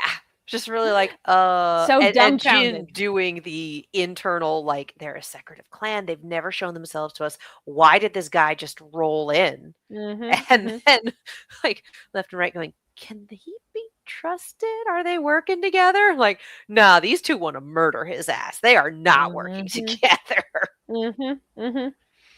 I think it's just a good plan because it is so like, wait, what? And off the wall and unexpected that it totally feels like him.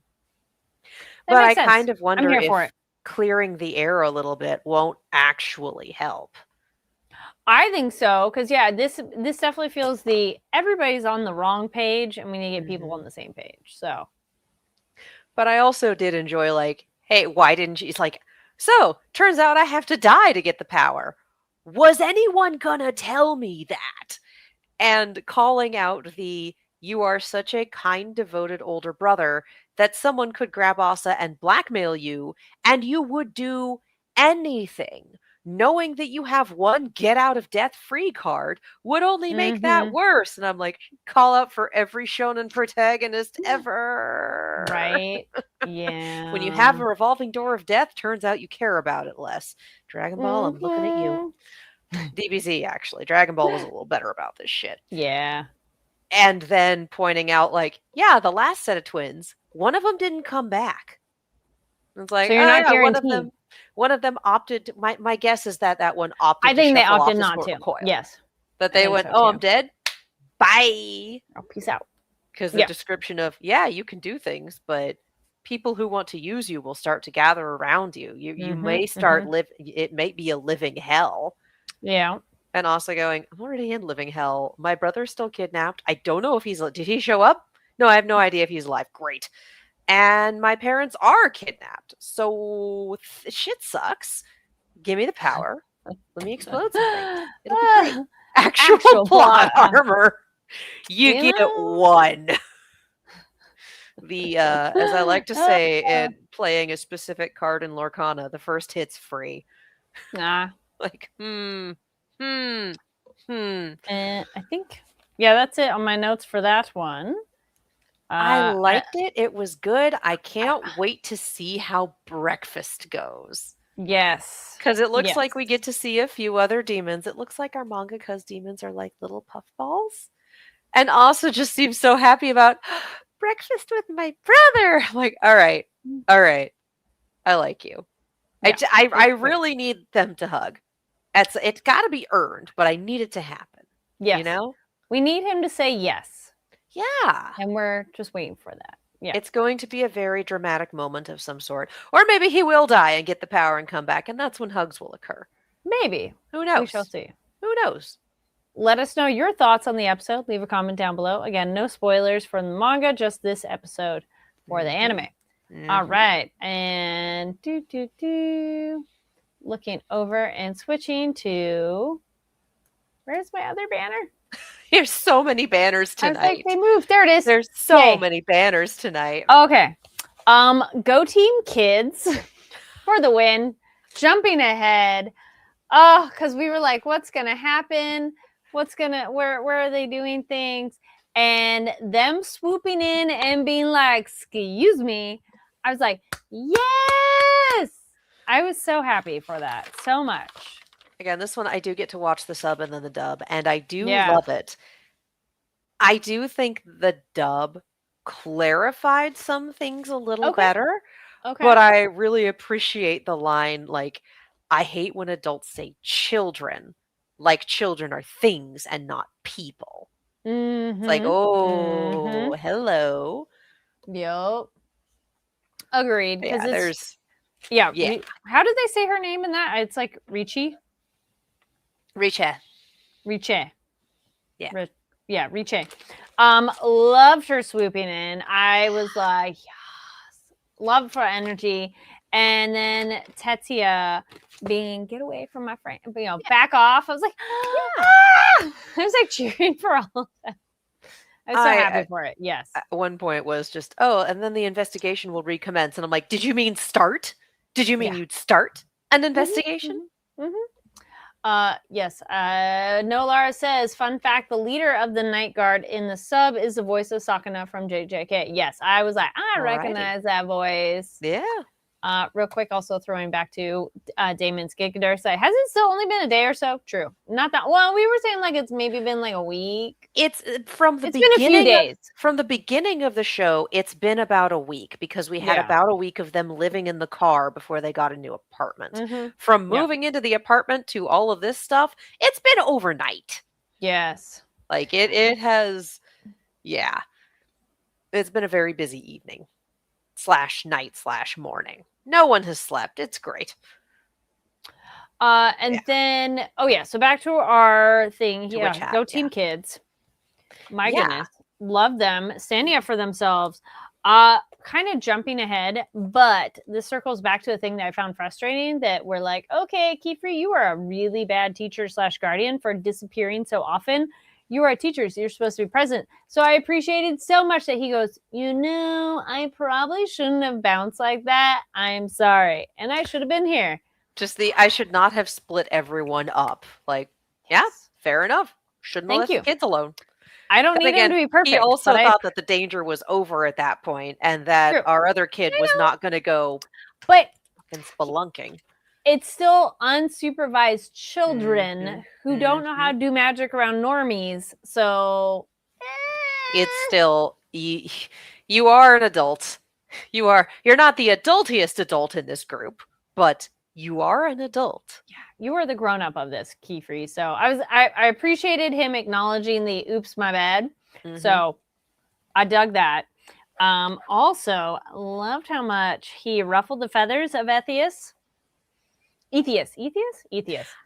How do they say in English? Every time they say the name, I don't remember, but it was very much like Ethis or something like that. It sounds.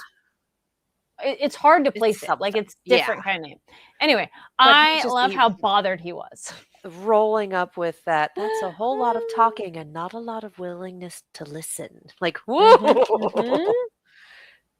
Just everyone does such a good job in this dub. From these very, very disaffected knights to Kiefer having a bad day, actually. Also, Orugio, him also being good at diffusing it as well. Like, hey guys, aren't we supposed to do that thing that magic does of help people? Look, these kids are doing a better job. It really is like, hey, while you're up there talking, remember what magic is for? The kids sure do. Boy, I bet those sashes really could be useful right now. I like Orugio a lot. I was worried about what he was going to be, but man, I like the adultier adult. Yes. This was an interesting interaction too. That one lady with the guy of how rude, maybe curt. You could go with curt if you're not going to say they're rude, but not friendly to the commoner folk of, do you want me to heal your kid or not? Also, grabbing onto someone unexpectedly is a bit jarring, but still. I mean, I cannot blame Desperate Dad who watched his kid nearly die twice in like 30 minutes. That's a lot to ask of anyone. And now his kid is being taken from beyond his reach. Like, that is a lot to ask of anyone. I get the desperation. I get the upset. And I get the, hey, you were able to fix your banners. Can't you heal his wounds? Because, can't magic do everything? Like, if you don't know the rules and you don't know how magic works, then you think, it's a catch-all. It can do everything. And it can't. And that's not something that a frightened, desperate parent wants to hear. So I know grabbing onto people is like, not the best way to go about things, but also you feel for the man. He's been having a day. He has been having an absolute day, and it ends with his very injured child being taken away from him. Like, he's not going to be okay for a bit.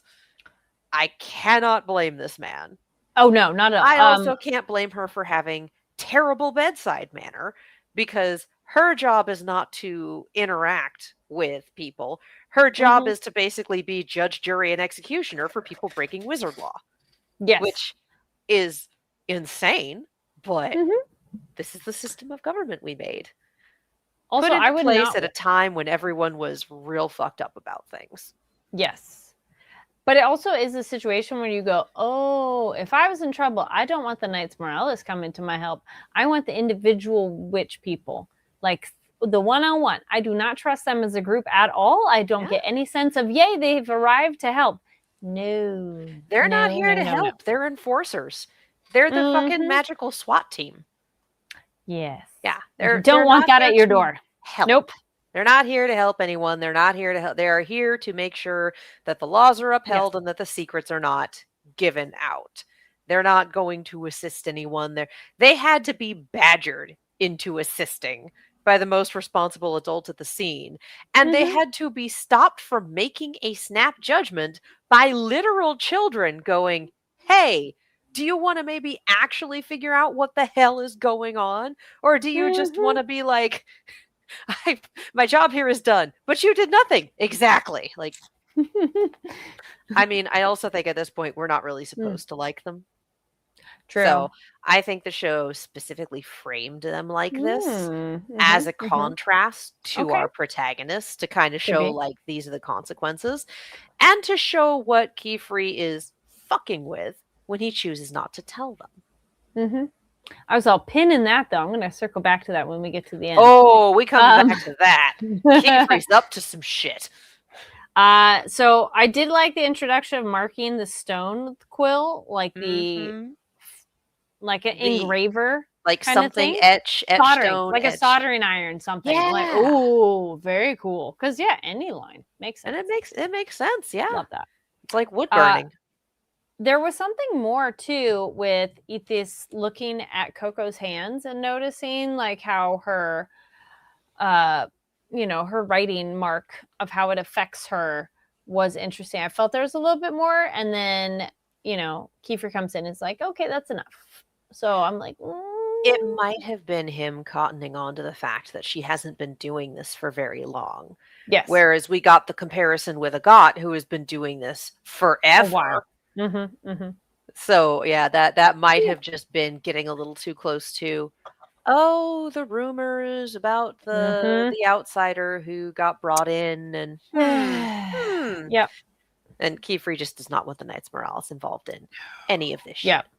Whereas hilariously, it was Kiefer's flourish with the water that caught the attention of the Knights Morales to begin with. So it's just like, hey, buddy.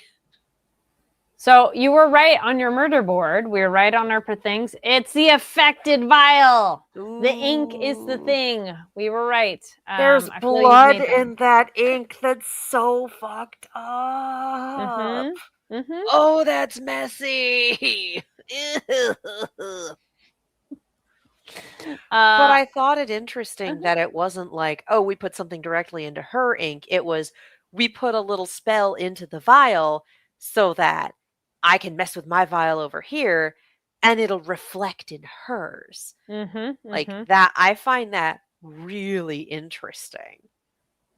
Which seems like a more practical and effective way for them to interfere, because having to switch things out or replace seems like more work, but this is an easier, like, you've been tapped and it's like, and it's affected now. Yeah. And I did like the due diligence of testing the spell with normal ink and going, oh yeah, that's just a normal tiny bog standard spell. There's no way it could do that. I'm like, oh, look at that. The due diligence you should have been doing when you showed up. Yep. You jerks. Just, wow.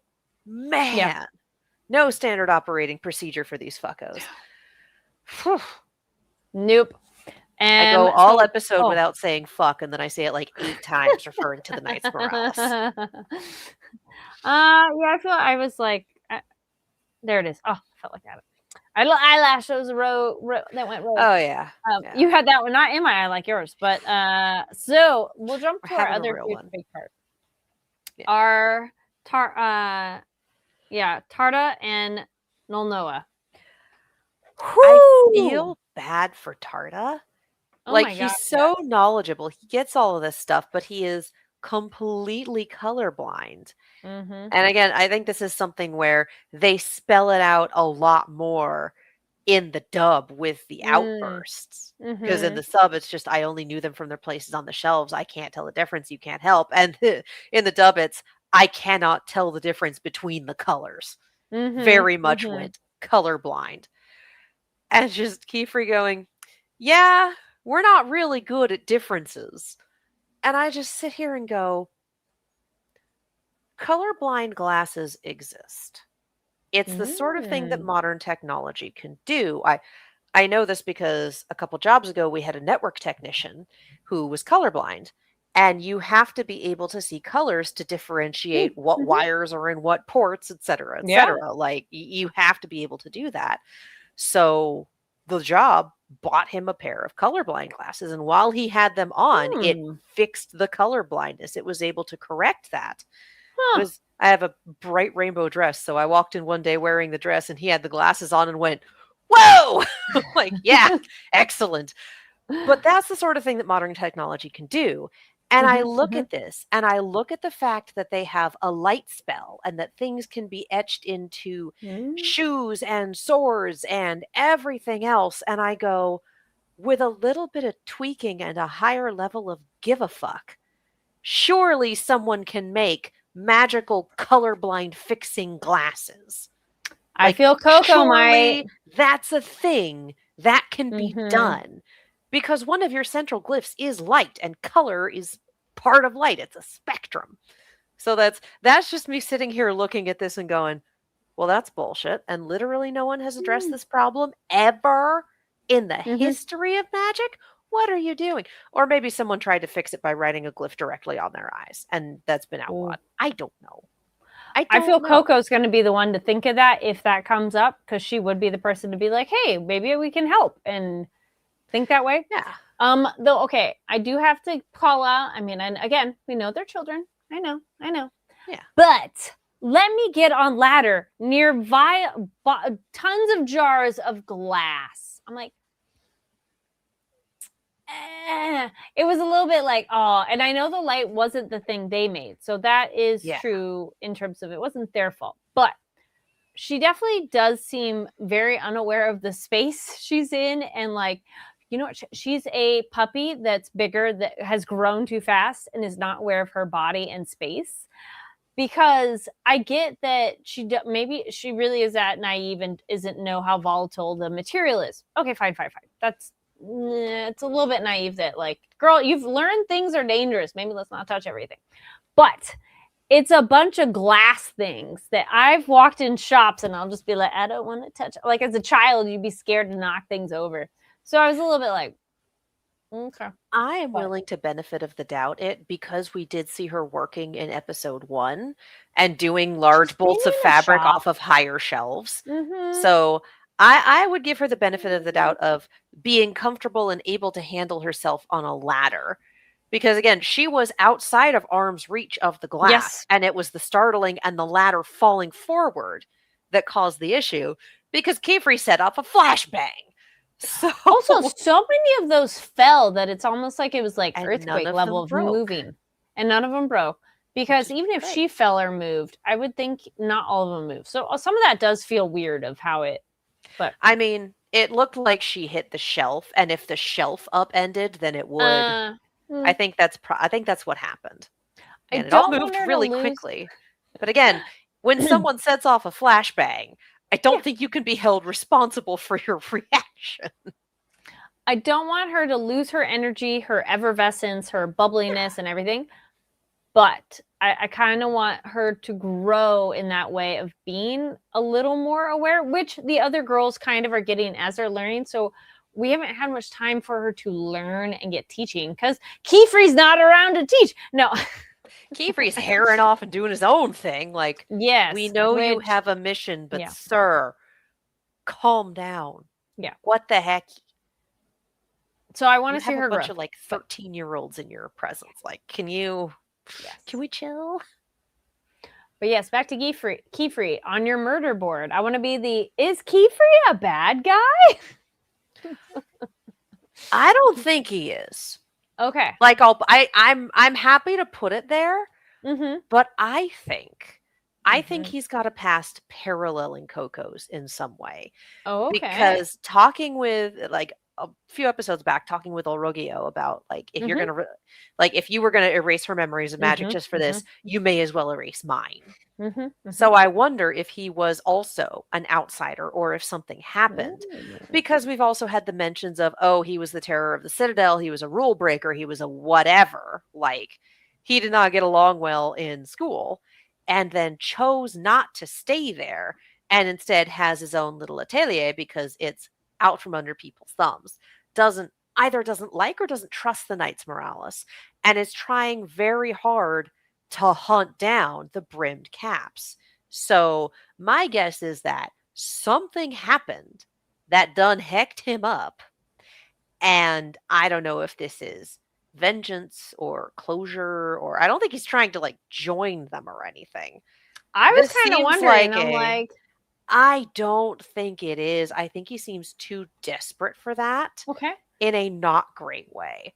So plus if this was something where like he idolized them and wanted to join them, they would have recruited his ass by now. True. Like they're not dumb.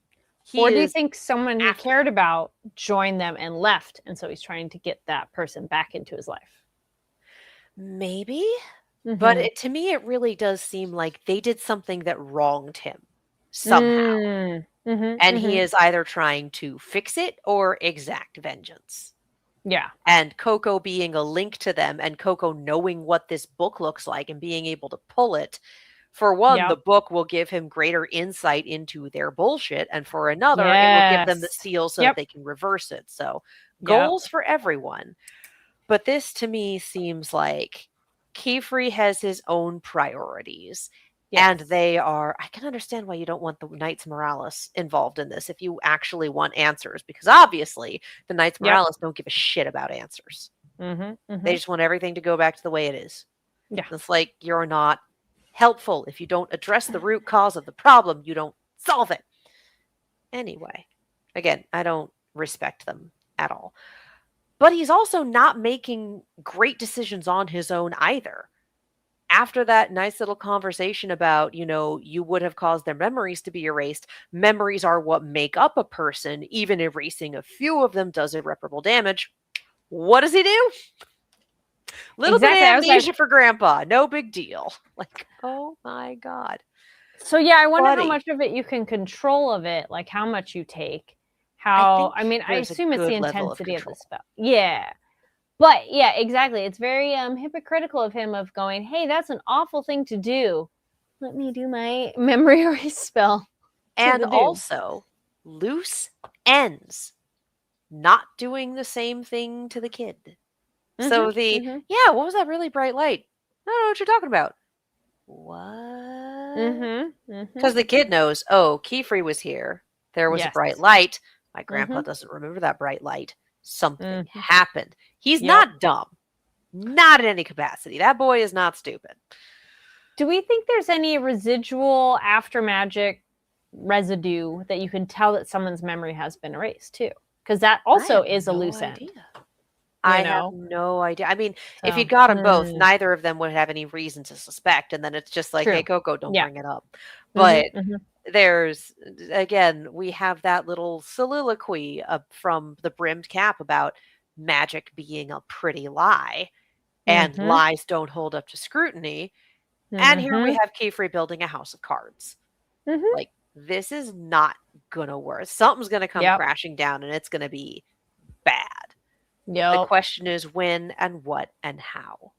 But I wonder if this whole thing doesn't have to do with the fact that one side of his glasses is blacked out and his hair is always covering that eye. Like that to me, just from a character design perspective, reads as something happened. Something's up. Because So, yeah, if you animate, it could be both. It could be either. It could be that something happened or just visual aesthetic. It happens a lot. Covering, yeah. But to me, there's some bad life decisions going on.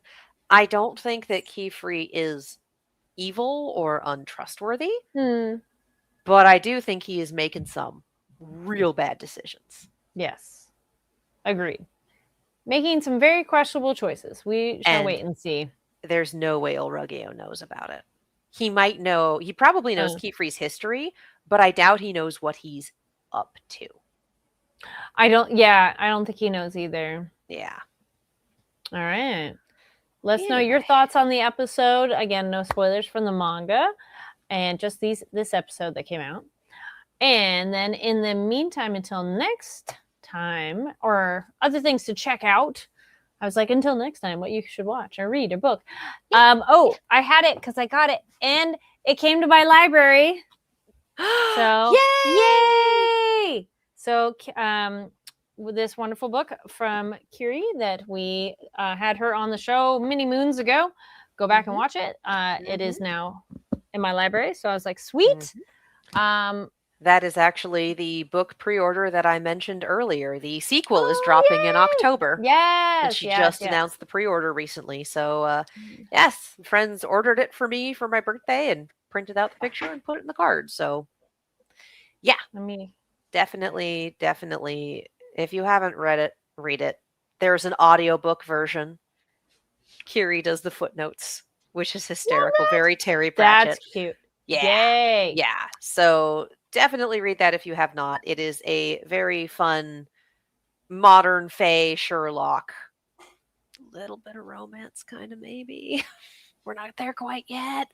But it's good. It's good stuff. Cozy murder mystery.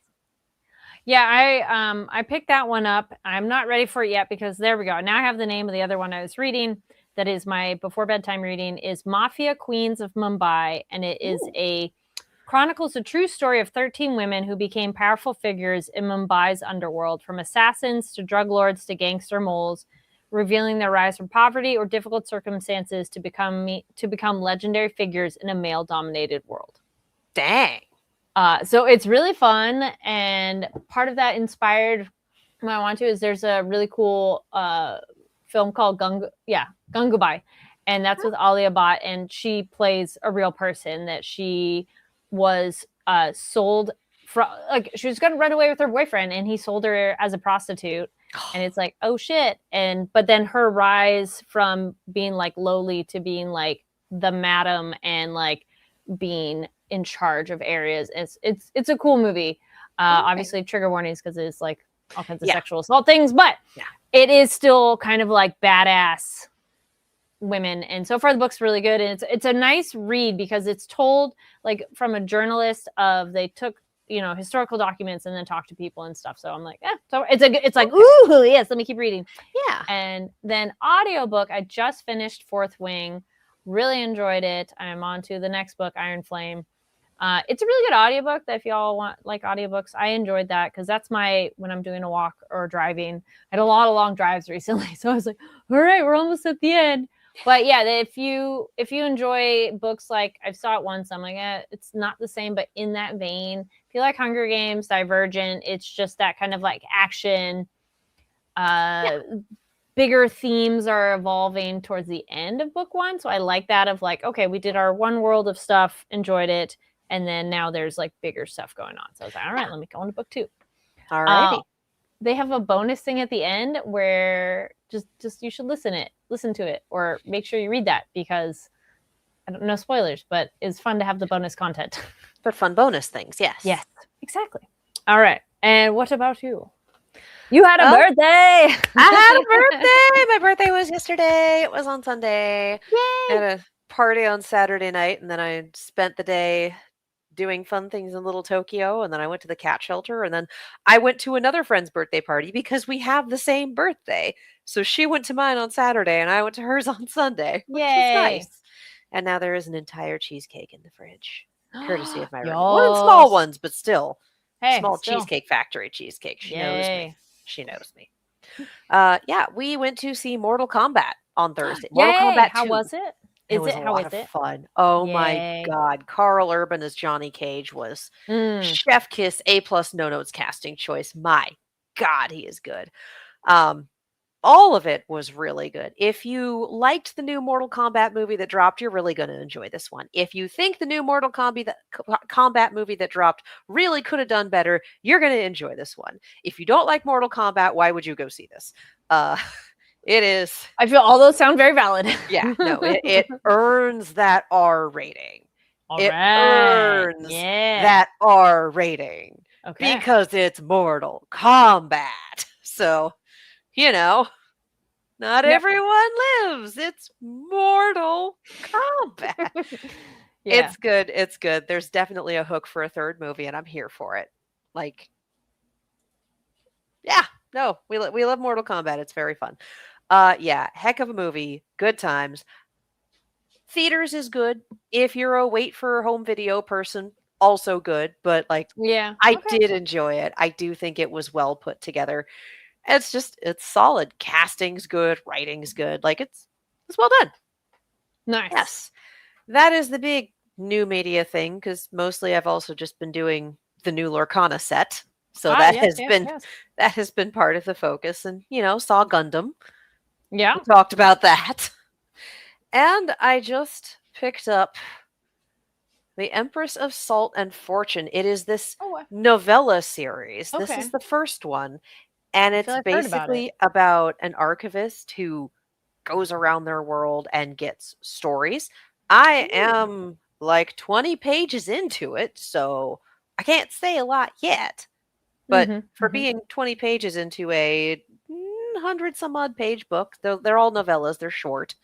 It's pretty damn good so far. Okay. Very much enjoying it. And yeah, there's like 6 or 7 of them at this point, and the newest one just dropped, and they all came in at the library. So sweet. Still working on Project Hail Mary, but I get the feeling that I'm going to be going in and out of that book and reading things in between, same way I did for Lord of the Rings back in the day. It's still a good book, but I think it's one of those, it's more science-y than my brain wants to do right now. Oh, that's fair. So, and I mean, sitting here next to me, I have 2 of these. I have a John Scalzi and an Ursula Vernon and a finance book.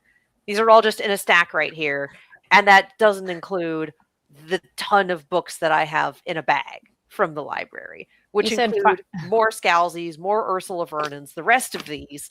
And I'm basically waiting for the library to get paper copies of the latest Murderbot and the latest Dungeon Crawler Carl, because both of them dropped within the past couple of weeks. Nice. So I might just pony up for the latest Murderbot myself. I own the rest of them. If you haven't read Murderbot, read Murderbot. They're really heckin' good. Anyway, so that's what we're into. All right. That's what we're doing. Let us know what books, movies, games, shows, whatever that you think people should check out. Leave a comment down below on that.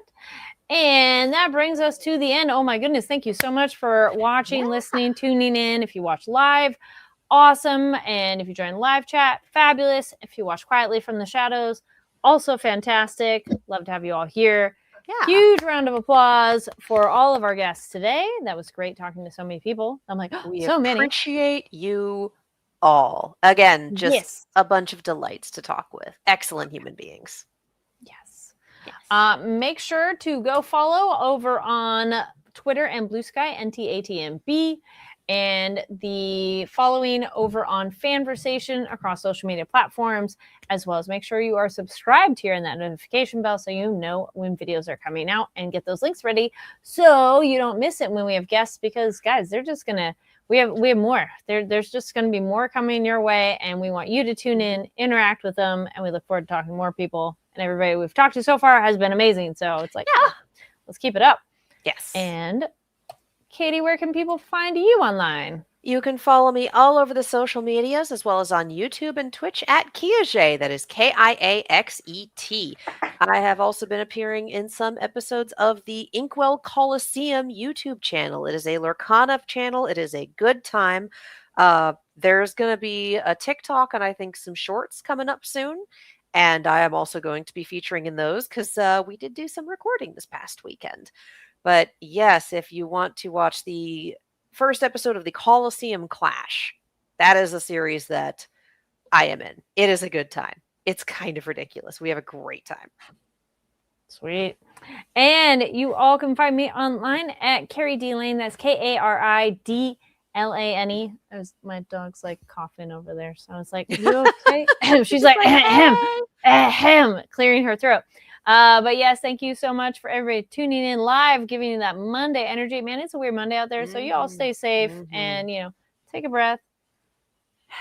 It's okay. And we will get through it, get through this week. We're happy to have you here. And we'll be happy to see you again next time. Till then, take care.